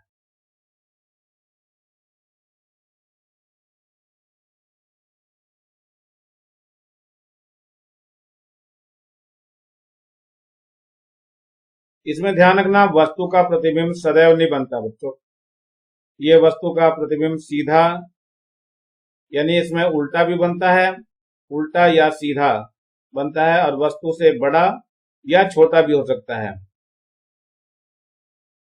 बनता है। नंबर 3 पे आ जाओ। यह दर्पण प्रकाश को बाहर की ओर प्रतिबिंबित करता है, ध्यान रखना ये, और यह दर्पण प्रकाश को अंदर की ओर प्रतिबिंबित करता है। तो ये आपके 3 अंतर है, तीनों अंतर आप लोगों को करने हैं। अब हम चलते हैं थोड़ा आगे की ओर। ये है आपका एक और प्रश्न है, ये भी प्रश्न आपको याद करना है। समतल दर्पण एवं उत्तल दर्पण में अंतर लिखिए, क्या अंतर है। तो समतल दर्पण है ये आपका और ये उत्तल दर्पण है, दोनों को देखते हैं क्या है। तो समतल दर्पण में क्या होता है, ये पढ़ा हुआ आपका पहले ही। यदि दर्पण का पृष्ठ इसमें क्या होता है, समान होता है, तो ये समतल दर्पण होगा। यदि दर्पण का पृष्ठ उभरा हुआ हो तो ये उत्तल दर्पण होगा। चलिए नंबर 2 है, वस्तु का प्रतिबिंब सदैव सीधा वस्तु के आकार का बने तो दर्पण समतल होगा। इसमें क्या, वस्तु का प्रतिबिंब सदैव सीधा वस्तु से छोटा बने तो वह उत्तल दर्पण होगा, ये ध्यान रखना। और नंबर 3 में क्या है, अपने छवि देखने के लिए दाढ़ी बनाने में इसका प्रयोग किया जाता है। मोटर गाड़ियों में पीछे की वस्तुओं को, आ रही वस्तुओं को देखने के लिए इसका प्रयोग करते हैं। तो ये इसके अंतर है जो आप लोग लिख लेंगे। अब चलते हैं प्रश्नों पे हम अपने। सही विकल्प चुन करके लिखिए। अवतल लेंस होता है, ये ध्यान रखना सदा, ये अपसारी होता है अवतल लेंस। यदि किसी दर्पण को दर्पण के ध्रुव और फोकस के बीच रखने पर सीधा प्रतिबिंब बने तथा फोकस और अनंत के बीच किसी भी स्थान पर रखने पर वास्तविक और उल्टा प्रतिबिंब बने तो वह दर्पण कौन सा होगा, अवतल दर्पण होगा। इसको आप टिक कर लेंगे। उत्तल दर्पण में बना प्रतिबिंब सदैव क्या होता है, वस्तु से छोटा होता है, तो आप लोग कर लेंगे इसको। ये अब आता है, अवतल दर्पण से बना प्रतिबिंब सदैव होता है कैसा, छोटा तथा आभासी होता है, हमेशा होता है ये। नंबर 5वां देखते हैं, एक अवतल दर्पण की फोकस दूरी 40 सेंटीमीटर है। एक वस्तु को 40 सेंटीमीटर दूर रखने पर वस्तु का प्रतिबिंब कहाँ प्राप्त होगा, अवतल है तो लेंस व वस्तु के बीच ही प्राप्त होगा, ये बनेगा आपका। छठा नंबर है, एक लेंस को पुस्तक पृष्ठ से 3 सेंटीमीटर ऊपर रखने पर अक्षर कुछ बड़े दिखाई देते हैं, तो लेंस की फोकस दूरी कितनी होगी, वो 3 ही सेंटीमीटर होगी, तभी दिखाई देता है ऐसा। अब है रिक्त स्थानों की पूर्ति। नंबर 1, उत्तल दर्पण में प्रत्येक स्थिति में बना हुआ प्रतिबिंब वस्तु से छोटा होता है, सीधा होता है। नंबर 2, उत्तल लेंस से वास्तविक समान आकार का प्रतिबिंब प्राप्त करने हेतु वस्तु को रखना होगा, वक्रता केंद्र पे रखना होता है इसको। नंबर 3, एक लेंस की क्षमता +5D है, तब लेंस की फोकस दूरी 20 सेंटीमीटर होगी, ध्यान रखना। उत्तल लेंस की फोकस दूरी 25 सेंटीमीटर है तो उसकी क्षमता +4D होगी, यानी 4 डायोप्टर होगी प्लस। और नंबर 3 है, गोलीय दर्पण की वक्रता त्रिज्या तथा फोकस दूरी में संबंध लिखना है। तो गोलीय उत्तल दर्पण की फोकस दूरी ध्यान रखना सदैव वक्रता त्रिज्या की आधी होती है, मैंने पीछे सिद्ध करके दिखाया था। अर्थात फोकस दूरी F बराबर वक्रता त्रिज्या बटे 2 हो जाएगा, या F बराबर R बटे 2 हो जाएगा, यानी F का सूत्र जो है वो R बटे 2 होगा, जो कि मैंने सिद्ध करके दिखाया था। इसमें R क्या है, वक्रता त्रिज्या दी हुई है देखो यहाँ पे, और F क्या है, इसकी फोकस दूरी है, तो ये यहाँ तक आपको लिखना पड़ेगा। नंबर 4 प्रश्न है, किस किस प्रकार के दर्पण में रेखीय आवर्धन 1 से छोटा, 1 के बराबर तथा 1 से अधिक होता है। ये भी बच्चों बहुत बार प्रश्न पूछा गया है, इसलिए इसको करेंगे आप लोग, उत्तर आराम से लिखेंगे। समतल दर्पण में रेखीय आवर्धन सदैव 1 के बराबर होता है, पहली बात। उत्तल दर्पण में रेखीय आवर्धन सदैव 1 से छोटा होता है, दूसरी चीज है। अवतल दर्पण में रेखीय आवर्धन 1 से अधिक होता है, तो ये भी आपकी तीसरी चीज। नंबर 5 है, वाहनों के साइड दर्पण में उत्तल दर्पण का ही प्रयोग क्यों किया जाता है। ये मैंने पहले ही बता दिया था आप लोगों को। वाहनों के साइड दर्पण में उत्तल दर्पण का प्रयोग किया जाता है, क्यों किया जाता है, क्योंकि सदैव सीधा प्रतिबिंब बनते हैं इसमें। यद्यपि वह बहुत छोटा होता है, इनका दृष्टि क्षेत्र भी बहुत अधिक होता है, क्योंकि ये बाहर की ओर वक्रित होते हैं। अतः उत्तल दर्पण ड्राइवर को अपने पीछे के बहुत बड़े क्षेत्र को देखने में सामर्थ्य बनाते हैं, जिससे वे सुरक्षित रूप से वाहन को चला सकें। ये इतना उत्तर आपको लिखना पड़ेगा, पहले भी बता दिया था मैंने वैसे इसको। अब आता है नंबर 6 प्रश्न है, प्रतिबिंब को पर्दे पर प्राप्त करने के लिए कौन से दर्पण का प्रयोग उचित होता है। हमेशा अवतल दर्पण होता है बच्चों, एक करके दिखाया था मैंने। प्रतिबिंब को पर्दे पर प्राप्त करने के लिए अवतल दर्पण का प्रयोग करना उचित होगा, क्योंकि अवतल दर्पण में प्रतिबिंब वास्तविक सदैव उल्टा बनता है तथा अवतल दर्पण में वस्तु से चलने वाली प्रकाश किरणें वास्तव में आती हैं, जिसे वास्तविक प्रतिबिंब बनते हैं, या कहते हैं वास्तविक प्रतिबिंब को पर्दे पर प्राप्त किया जा सकता है। ये मैंने पहले ही बता दिया है आप लोगों को। नंबर 7 है, समांतर आपतित किरणों के परावर्तन के आरेख बनाकर स्पष्ट कीजिए कि किस प्रकार का दर्पण अभिसारी होता है और किस प्रकार का दर्पण अपसारी होता है। तो ये आपका अवतल दर्पण है जो कि अभिसारी है। ये कैसा है? अभिसारी है। और ये उत्तल दर्पण है, कैसा है? ये अपसारी है। तो ये इसी को बताना यहाँ पे। गोलीय दर्पण के मुख्य अक्ष के समांतर आपतित किरणें परावर्तन के पश्चात मुख्य अक्ष पर एक बिंदु से होकर जाती हैं, ये अवतल दर्पण में है, अथवा आती हुई प्रतीत होती हैं, ये उत्तल दर्पण में है। अतः अवतल दर्पण अभिसारी होता है तथा उत्तल दर्पण अपसारी होता है। ये मैंने पहले ही बता दिया। अवतल दर्पण में प्रकाश किरणें परावर्तन के पश्चात एक बिंदु पर अभिसारित होती है, यानी एकत्र हो जाती है, जबकि उत्तल दर्पण में क्या होता है? अपसारित होती है, यानी फैल जाती है। ये मैंने पहले ही बताया आपको। तो ये ध्यान रखना, उत्तल दर्पण क्या होता है? अपसारी होता है, और अवतल दर्पण आपका अभिसारी होता है। नंबर 8वां प्रश्न है, गोलीय दर्पण के लिए निम्नलिखित को परिभाषित कीजिए। तो ये परिभाषाएं आपको देनी पड़ेंगी। वक्रता केंद्र की क्या परिभाषा होती है? ये देखो, वक्रता केंद्र का मतलब क्या है? गोलीय दर्पण जिस खोखले गोले का भाग होता है उस गोले के केंद्र को हम, जो कि कल्पना होती है, वक्रता केंद्र कहते हैं। इसको सी से दिखाते हैं अधिकतर। वक्रता त्रिज्या देखो क्या होती है? दर्पण जिस खोखले गोले का भाग होता है उस गोले की त्रिज्या को दर्पण की वक्रता त्रिज्या कहते हैं। इसे कैपिटल आर से दर्शाते हैं।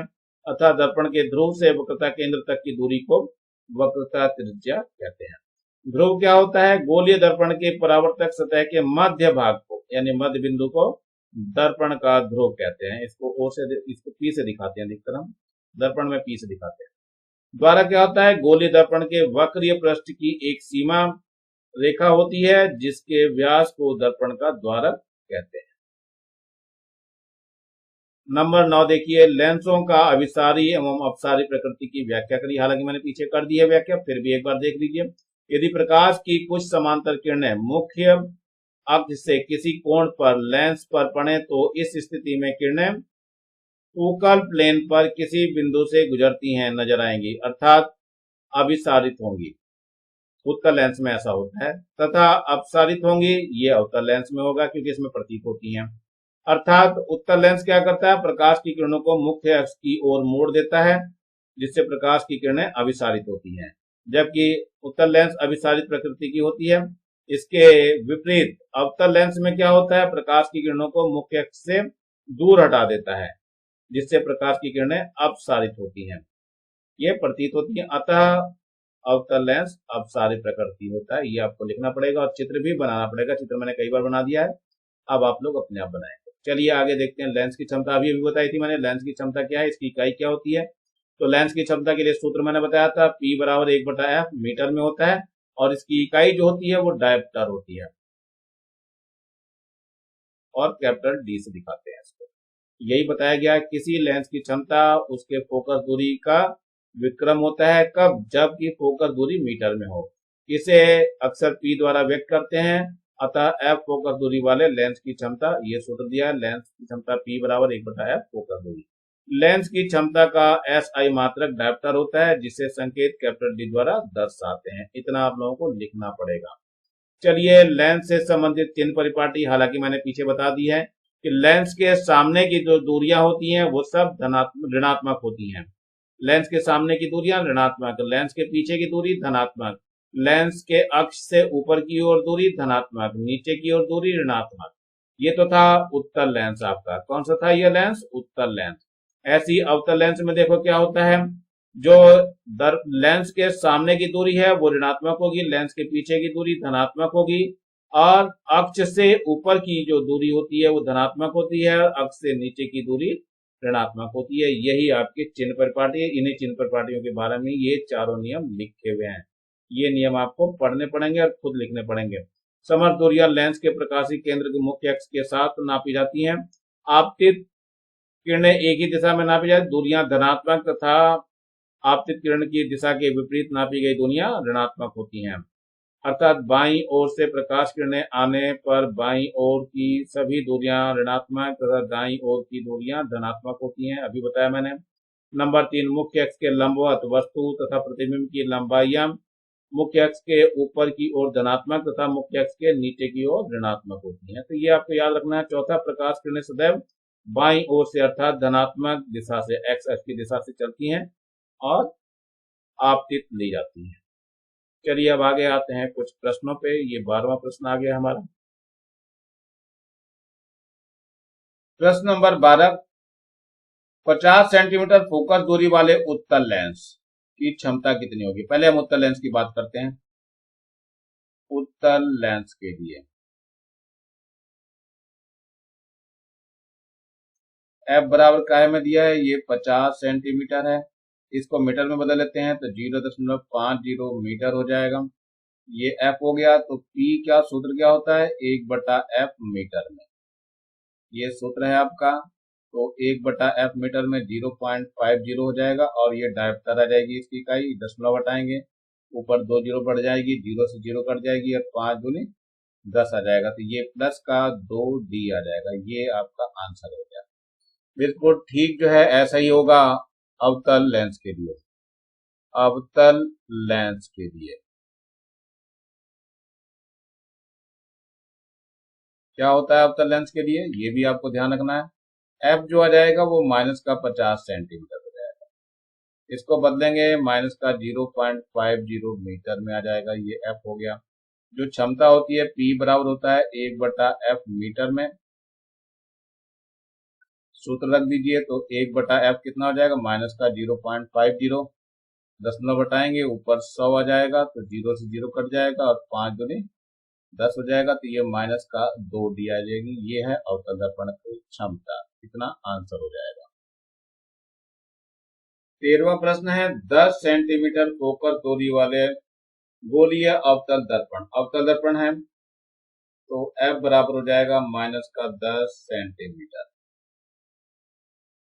ध्रुव से 15 सेंटीमीटर दूर स्थित वस्तु, यानी U दिया हुआ है माइनस का 15 सेंटीमीटर। दर्पण द्वारा बनने वाले प्रतिबिंब की प्रकृति बतानी है, सब कुछ बताना है, यानी V पहले निकालना है। तो सूत्र लगा लेते हैं, 1/f बराबर 1/v प्लस 1/u। ये दर्पण के लिए होता है बच्चों, ध्यान रखना, दर्पण के लिए सूत्र है। तो इसका मान रख देते हैं, माइनस का 1/10 हो जाएगा, बराबर 1/v कितना है निकालना है, और ये भी माइनस का 1/15 हो जाएगा। चलिए 1/15 को इधर ले जाएंगे तो 1/15 प्लस का हो जाएगा, माइनस का 1/10 ही रहेगा और ये 1/v हो जाएगा। इसका लघुत्तम ले लीजिए तो 30 आ जाएगा, और ये 15 दूनी 30 और माइनस का 10 या 30, यानी 1/v आ जाएगा। अब इसको निकाल के देखते हैं जरा कितना आता है। 1/v बराबर कितना हो गया, ये माइनस का 1/30 हो जाएगा, माइनस का 1/30। तो v का मान आ गया माइनस 30 सेंटीमीटर। ये आपका आंसर हो गया। अब ये कैसा होगा, वास्तविक होगा। वास्तविक प्रतिबिंब, क्योंकि माइनस का आ गया इसलिए वास्तविक प्रतिबिंब होगा। वास्तविक प्रतिबिंब होगा। अब हम लेते हैं m का सूत्र। आवर्धन का सूत्र होता है m बराबर v/u बराबर i/o। तो पहले v का मान रख देते हैं। v कितना हमारे पास आया है, 30 आया है, और u का मान कितना था हमारे पास, 15 था। तो 15 रख दीजिए, तो 15 एकम 15 और 15 दूनी 30 आ जाएगा। तो ये जो m हो गया ये आवर्धन है, ये 2 आ जाएगा, यानी 2 गुना बड़ा प्रतिबिंब प्राप्त होगा। यही आपका आंसर है। चलते हैं 14वें प्रश्न पे। एक गोलीय उत्तल दर्पण की वक्रता त्रिज्या है 30 सेंटीमीटर। गोलीय उत्तल दर्पण की, उत्तल दर्पण है ध्यान रखना, तो प्लस की होगी। वक्रता त्रिज्या की बात कर रही है तो r बराबर हो गया 30 सेंटीमीटर। तो इससे पहले हम f निकाल लेते हैं। f बराबर होता है r/2। r का मान 30/2, यानी कितना हो गया, 15 सेंटीमीटर।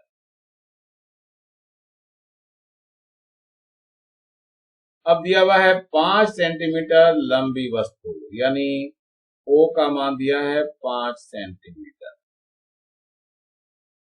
दर्पण वस्तु जो है वो दर्पण से ध्रुव के 10 सेंटीमीटर दूरी पे रखी हुई है। ये 10 सेंटीमीटर दे रखा है, तो हम 10 सेंटीमीटर पे लेके चलते हैं।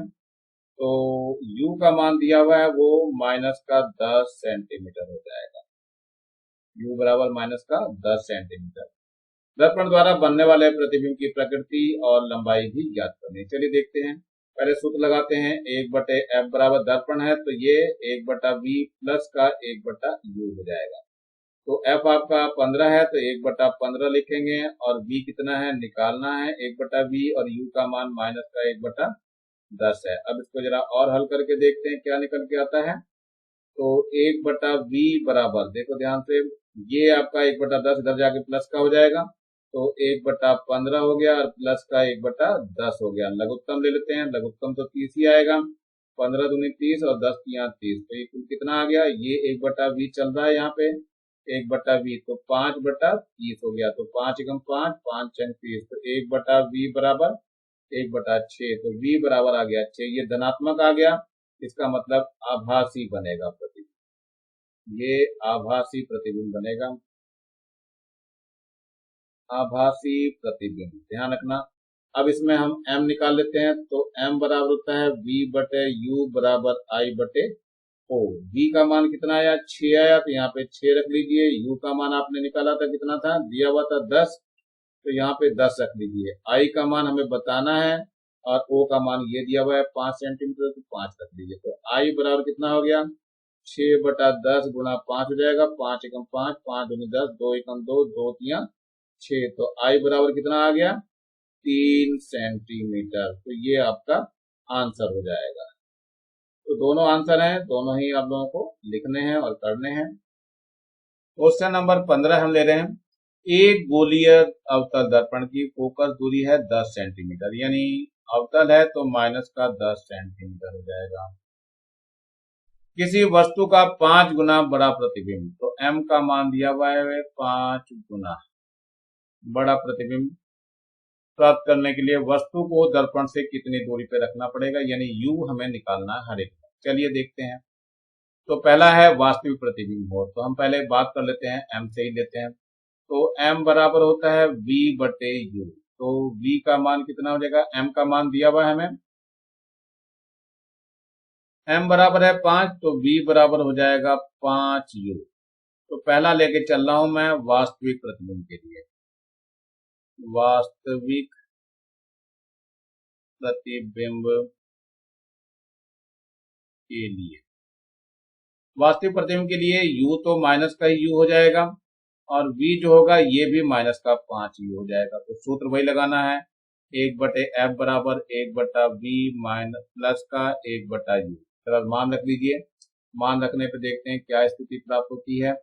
1/f तो ये माइनस का 1/10 हो गया है, बराबर 1/v, ये है आपका 1/v, v कितना है 5u है, माइनस का होगा और ये भी माइनस का हो जाएगा, 1 कितना हो जाएगा, ये u हो जाएगा।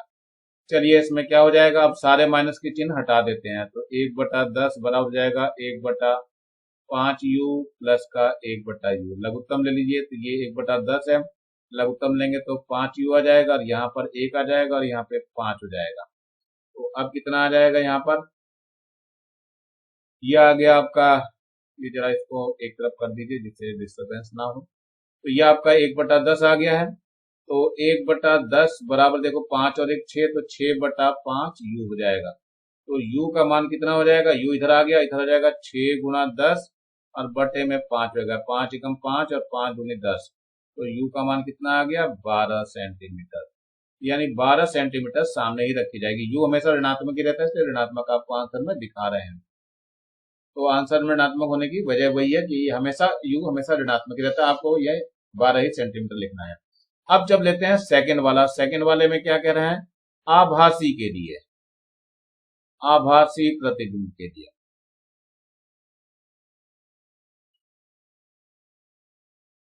क्या हो जाएगा, आभासी प्रतिबिंब के लिए u तो माइनस ही रहेगा बच्चों, इसमें कोई फर्क नहीं पड़ेगा, लेकिन v जो है वो प्लस का हो जाएगा, यानी प्लस का 5u हो जाएगा। सूत्र वही लेंगे, 1/f बराबर 1/v प्लस 1/u, मान रख दीजिए। तो 1/10 है, माइनस का है लेकिन ये बच्चों, और ये बराबर 1/v कितना है 5u हो गया और ये माइनस का 1/u हो जाएगा। तो माइनस का 1/10 बराबर इसका लघुत्तम लेंगे तो 5u आ जाएगा, यहाँ पर 1 आ जाएगा और माइनस का 5 आ जाएगा। तो माइनस का 1/10 बराबर ये माइनस का 4/4, ऐसे वाला लिखो बच्चों यहाँ पे, माइनस का 5u, तो u कितना आ जाएगा, ये माइनस से माइनस कट जाएगा और ये आ जाएगा कितना, 4 गुना 10/5, 5 एकम 5, 5 दूनी 10, तो u का मान हो गया 8 सेंटीमीटर। ये इसका आंसर हो गया। ध्यान रखना बच्चों, हमेशा u हमेशा ऋणात्मक ही होता है, यहाँ पे जो भी आंसर आ रहा है वो आपका ऋणात्मक में ही लिया जाएगा, क्योंकि पहले ही मैंने माइनस में ले लिया था, ये ध्यान रखना। यहाँ मैंने शुरू में ही माइनस में ले लिया था, यहाँ पर भी शुरू में ही माइनस में ले लिया था, इसका मतलब ये माइनस का ही आया हुआ है आंसर आपका। चलते हैं अगले प्रश्न की तरफ। अगला प्रश्न है 16वां।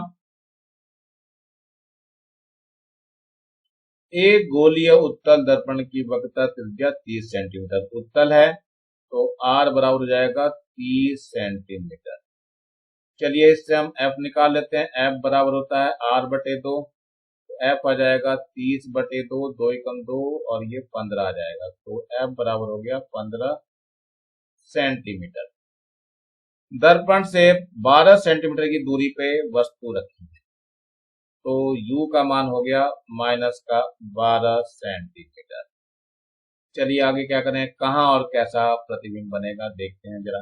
तो पहले सूत्र लगा दीजिए, तो 1/F बराबर 1/V प्लस 1/U। मान रख देते हैं 1/F का मान 15 हो जाएगा, तो ये 1/15 हो गया। 1/V निकालना है और माइनस का U कितना है 12 है, तो माइनस का 1/12 हो जाएगा। तो ये 1/V निकालेंगे तो कितना आ जाएगा, ये माइनस इधर जाके प्लस का हो जाएगा, तो 1/12 प्लस 1/15। अब इसका लघुत्तम लेना चालू करेंगे हम लोग।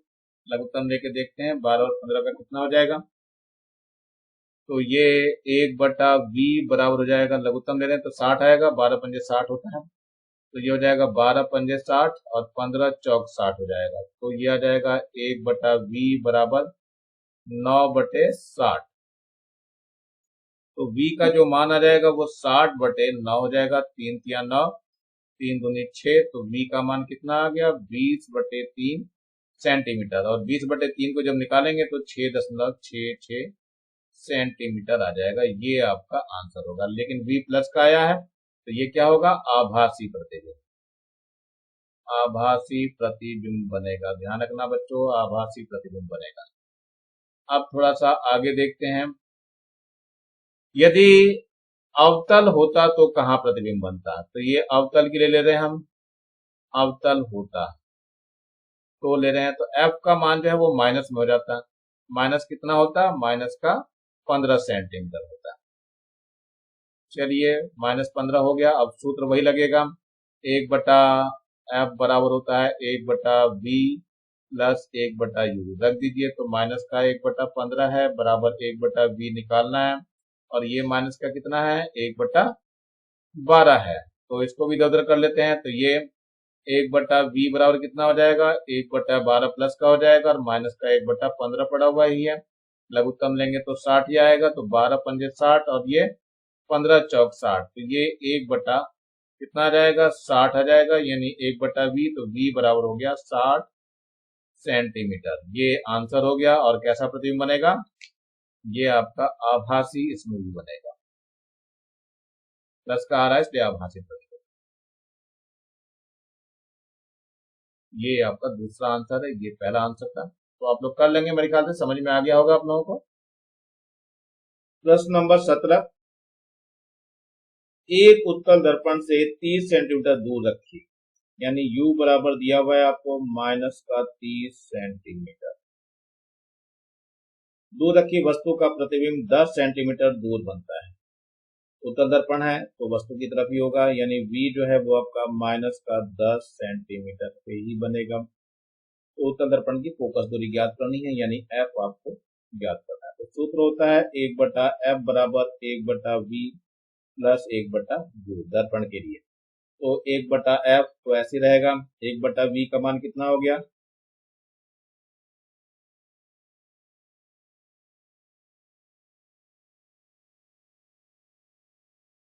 यहाँ पे प्रतिबिंब जो है वो आपका आभासी बनना है, तो V आपका प्लस का रहेगा, ध्यान रखना हमेशा। तो 1/V यानी 10 हो गया, और ये माइनस का 1/30 हो जाएगा। तो लघुत्तम ले लीजिए, तो लघुत्तम लेके कितना आ जाएगा 30 ही आ जाएगा, और 10 यहाँ 30 और माइनस का कितना हो जाएगा, ये 30 से कम 30, तो ये 1/F बराबर इतना आ गया। अब इसको आप निकाल सकते हो आसानी से, तो ये हो जाएगा 1/F बराबर कितना, लघुत्तम तो हो गया, तो ये 2/30 हो जाएगा। तो 2 एकम 2 और 2 एकम 2, 2 पंजे 10, यानी 1/F का मान 1/15 आ गया। तो F बराबर कितना हो गया 15 सेंटीमीटर। यही आपका आंसर होगा बच्चों।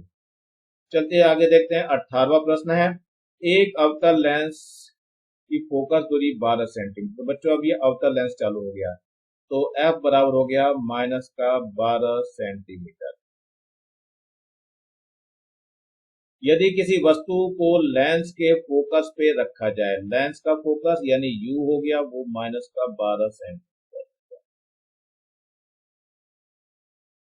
तो प्रतिबिंब की स्थिति ज्ञात कीजिए। चलिए देखते हैं कहाँ पे बनता है प्रतिबिंब। ध्यान रखना अवतल है तो अवतल के लिए सूत्र लगा लेते हैं। V बताना है तो V का सूत्र हम देखते हैं। तो ये सूत्र होता है 1/F बराबर 1/V माइनस का 1/U होता है। ध्यान रखना लेंस है इसलिए माइनस होता है। तो 1/12 यानी कि माइनस का 1/12 हो गया। 1/V हमें निकालना है और ये माइनस का U कितना हो गया, 1/-12 हो गया। तो ये माइनस का 12 इसको प्लस कर देगा, तो माइनस का 1/12 बराबर 1/V प्लस का 1/12 हो जाएगा। तो इसको इधर ले चलते हैं तो 1/V का मान कितना आ जाएगा, माइनस का 1/12 और दूसरा भी माइनस का 1/12 हो जाएगा। इधर जाके दोनों माइनस हो जाएंगे। तो ये सूत्र जो है आपका देखो कितना आ गया, इसको हल कर लेते हैं। तो 1/V बराबर जो है ये और लघुत्तम लेंगे तो 12 ही आएगा। तो ये माइनस का 1 है, माइनस का 1 ये भी है, तो ये आ गया माइनस का 2/12। 2 एकम 2, 2 छिंग 12, 1/V। तो 1/V बराबर, सॉरी 1/V बराबर कितना आ गया, ये आ गया माइनस का 1/6, यानी V का जो मान आ गया माइनस का 6 सेंटीमीटर आ गया। ये आपका आंसर होगा। ये प्रतिबिंब कैसा होगा, आभासी होगा। ये आपका आंसर है। बच्चों यहाँ पे उत्तर आपको अनंत दिखाई दे रहा होगा, ध्यान रखना। ये अनंत तब होगा जब ये अवतल लेंस उत्तल लेंस हो जाएगा। तो ध्यान रखना ये आंसर गलत है, ये उत्तल लेंस होने पर ऐसा होता है। तो ध्यान रखना इस आंसर को नहीं लेना है आपको। चलिए हम अगले प्रश्न में देखते हैं। 19वां प्रश्न है, एक उत्तल लेंस की फोकस दूरी। ध्यान रखना उत्तल लेंस, हर एक चीज पे एक एक चीज पे बारीकी से ध्यान देना है बच्चों, नहीं तो ऐसे नहीं काम चलने का। उत्तल लेंस है तो ये प्लस का हो गया, तो F बराबर हो गया प्लस का 15 सेंटीमीटर। उत्तल लेंस की फोकस दूरी 15 सेंटीमीटर। किसी वस्तु का वास्तविक 3 गुना प्रतिबिंब, यानी M जो है वो 3 गुना है,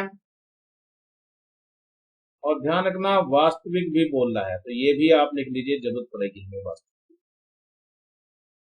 बनाने के लिए। वस्तु को लेंस के सामने कहाँ रखा जाए, यानी U आपसे पूछा जा रहा है। चलिए देखते हैं। तो M बराबर सूत्र होता है V/U, मान रख दीजिए ये 3 है, V/U, तो V का जो मान आ गया वो 3U के बराबर हो गया। अब हम ले रहे हैं वास्तविक प्रतिबिंब के लिए। वास्तविक प्रतिबिंब के लिए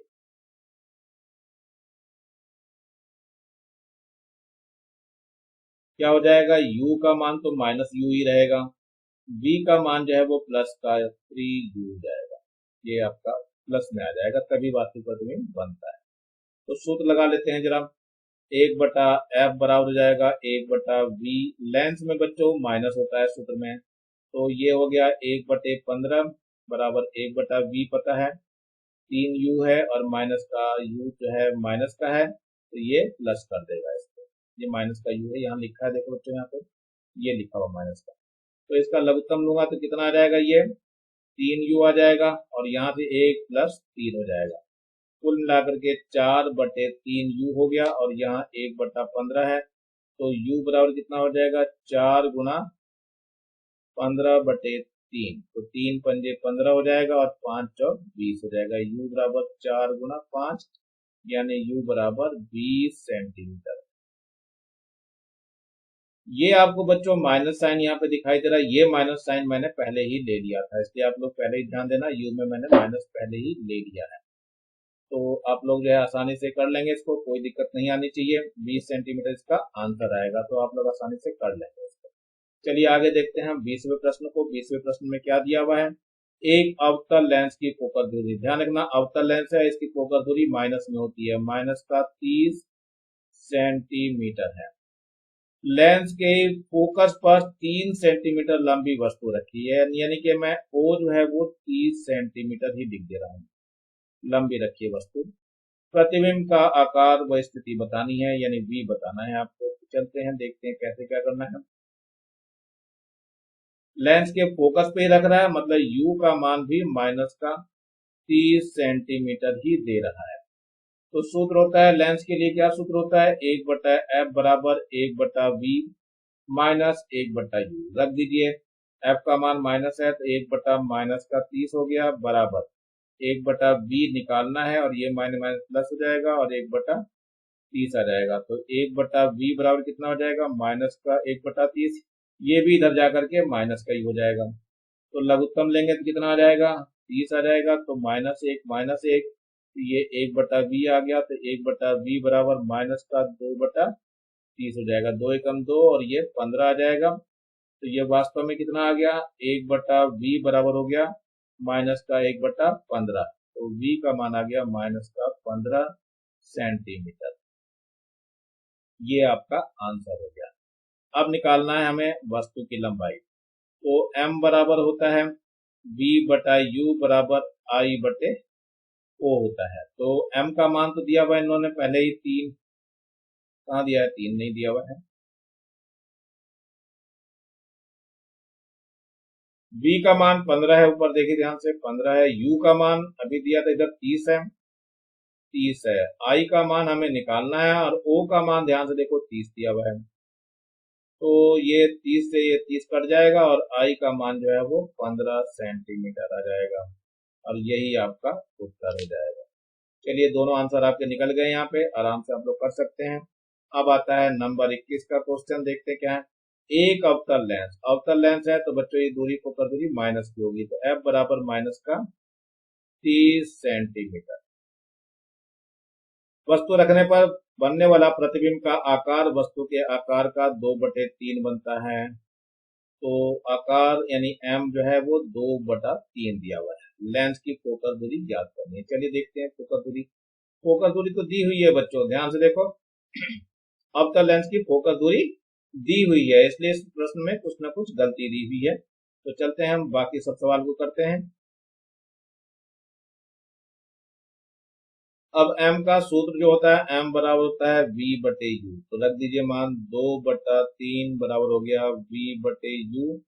इससे v का मान निकल जाएगा कितना, 2u/3 हो जाएगा। अब चूंकि अवतल है तो अवतल में आभासी प्रतिबिंब भी बनता है। अवतल दर्पण में आभासी प्रतिबिंब होता है। तो आभासी प्रतिबिंब के लिए क्या बात हो जाएगी, u का मान तो माइनस ही u रहेगा, लेकिन v का मान जो हो जाएगा ये भी माइनस का हो जाएगा, 2u/3 हो जाएगा। अब हम सूत्र में रख देते हैं। तो 1/f बराबर होता है 1/v माइनस 1/u। लेंस में माइनस होता है, ध्यान रखना। तो ये हो गया माइनस का 1/30। v का मान आपको पता है 2u/3 है, तो ये माइनस का है, 2u/3 ऊपर पहुंच जाएगा और माइनस माइनस प्लस का 1/u हो जाएगा। तो माइनस का 1/30 बराबर इसका लघुत्तम लेंगे तो कितना आ जाएगा, 2u आ जाएगा। ये माइनस का 3 है, प्लस का 2 आ जाएगा। तो माइनस का 1/30 बराबर कितना हो जाएगा, ये माइनस का 1/2u बच जाएगा। तो इससे u का मान निकल जाएगा, माइनस से माइनस कट जाएगा। तो u बराबर हो जाएगा कितना, गुणा कर लीजिए इसको, तो 30/2 हो जाएगा, ये आ जाएगा 15। तो u का मान हो गया 15 और v का मान कितना हो जाएगा, ये भी निकाल सकते हैं हम लोग। तो v का मान निकालना चाहेंगे तो v भी निकाल लीजिए। तो v बराबर हो जाएगा कितना, 2/3 गुना 15। तो 3 से काट देंगे, 3 पंजे 15, 5 दूनी 10 सेंटीमीटर। v भी निकल गया है और u भी निकल गया है इतना सेंटीमीटर। तो ये आंसर यही होंगे, क्योंकि फोकस दूरी इन्होंने दे रखी है, इसलिए फोकस दूरी का यहाँ पे प्रश्न नहीं उठता। चलिए आगे देखते हैं 22वें प्रश्न पे। 50 सेंटीमीटर वाले फोकस दूरी वाले उत्तल लेंस द्वारा, तो उत्तल लेंस है तो ये प्लस की फोकस दूरी हो जाएगी। तो 50 सेंटीमीटर प्लस का हो गया। उत्तल लेंस द्वारा बनने वाले प्रतिबिंब की स्थिति बताइए। वस्तु को लेंस से पहले 25 सेंटीमीटर, तो पहला पार्ट हम 25 सेंटीमीटर करके देखेंगे। तो u बराबर है आपका माइनस का 25 सेंटीमीटर। सूत्र लगा लेते हैं लेंस वाला। तो 1/f बराबर होता है 1/v माइनस 1/u होता है, ध्यान रखना। तो f का मान 1/50 हो जाएगा, बराबर v निकालना है। तो 1/v माइनस माइनस प्लस का हो जाएगा 1/25। 1/25 को इधर भेजेंगे तो ये माइनस का हो जाएगा, तो 1/50 माइनस 1/25 बराबर 1/v। तो लघुत्तम लेंगे तो 50 आएगा, तो ये 1 माइनस 25 दूनी 50 हो जाएगा, 1/v हो जाएगा। ये माइनस का 1/50 बराबर 1/v हो जाएगा, यानी कि v का मान कितना आ जाएगा, माइनस का 50 सेंटीमीटर। ये आपका एक आंसर आ चुका है बच्चों। अब हम चलते हैं दूसरे आंसर की तरफ। सेकंड पार्ट, ये पहला पार्ट हमने करके दिखाया था अभी, अब हम सेकंड पार्ट करते हैं। f का मान तो वही रहेगा 50 सेंटीमीटर ही, और u का मान अब बदल जाएगा, u का मान 75 सेंटीमीटर कर दिया जाए, माइनस का 75 सेंटीमीटर। u हमेशा ध्यान रखना ऋणात्मक ही होता है। सूत्र लगा देंगे लेंस वाला, 1/f बराबर 1/v माइनस 1/u। ये ध्यान रखना बच्चों, v है तो 1/f, f तो हमें पता है 50 है, तो रख दीजिए 1/50, 1/v निकालना है, और ये माइनस माइनस प्लस हो जाएगा। u का मान कितना आया था, 75 अभी दिया गया था। चलिए रख लेते हैं हम जरा, इसको इधर भेजते हैं तो 1/50 हो जाएगा, माइनस का 1/75 बराबर 1/v हो जाएगा। लघुत्तम लेंगे कितना आ जाएगा, 75 दूनी 1.5 यानी 150 हो जाएगा, 50 यहाँ हो जाएगा, 75 दूनी 1.5 हो जाएगा, तो 1/v हो गया। तो कुल मिलाकर के 1/150 बराबर 1/v हो जाएगा, इसलिए v का मान कितना हो गया, 150 सेंटीमीटर। ये आपका दूसरा भी आंसर निकल गया है। तो आप लोग आराम से कर सकते हो, इसमें कोई दिक्कत नहीं आनी चाहिए। प्रश्न नंबर 23 है हमारे पास, 1.5d क्षमता वाले लेंस की फोकस दूरी ज्ञात कीजिए। तो ये जो f दिया हुआ है ये 1.5d दिया हुआ है, तो चलिए इसको निकालते हैं। पहले हमें f नहीं दिया हुआ बच्चों, ये p दिया हुआ है, इसको आप लोग p कर देंगे। ये लेंस की क्षमता दी हुई है, चलिए देखते हैं, सूत्र लगाते हैं। तो p बराबर होता है 1/f मीटर। तो p का मान दिया है 1.5, तो ये हो जाएगा 1/f मीटर में। तो f बराबर कितना हो जाएगा, 1/1.5 मीटर। तो f बराबर कितना हो जाएगा, 1/1.5 गुना 100 कर दीजिए, तो सेंटीमीटर आ जाएगा। तो कितना आ जाएगा, दशमलव हटाया, ऊपर 0 बढ़ा दी, 5 या 15 और 5 दूनी 10। तो ये f कितना आ गया, ये हो गया 200/3। तो 3 × 18, 3 × 18.67 सेंटीमीटर। ये आपका आंसर हो जाएगा।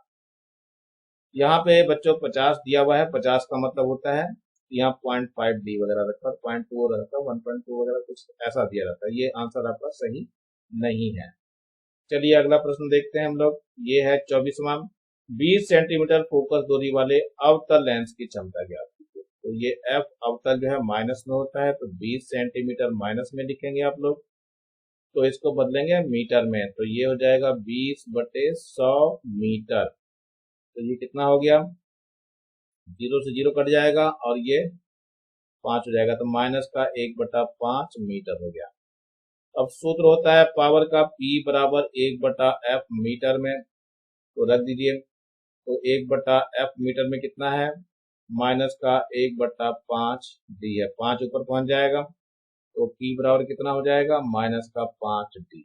यही आपका आंसर। D क्या है, डायोप्टर होती है, ध्यान रखना बच्चों, डायोप्टर।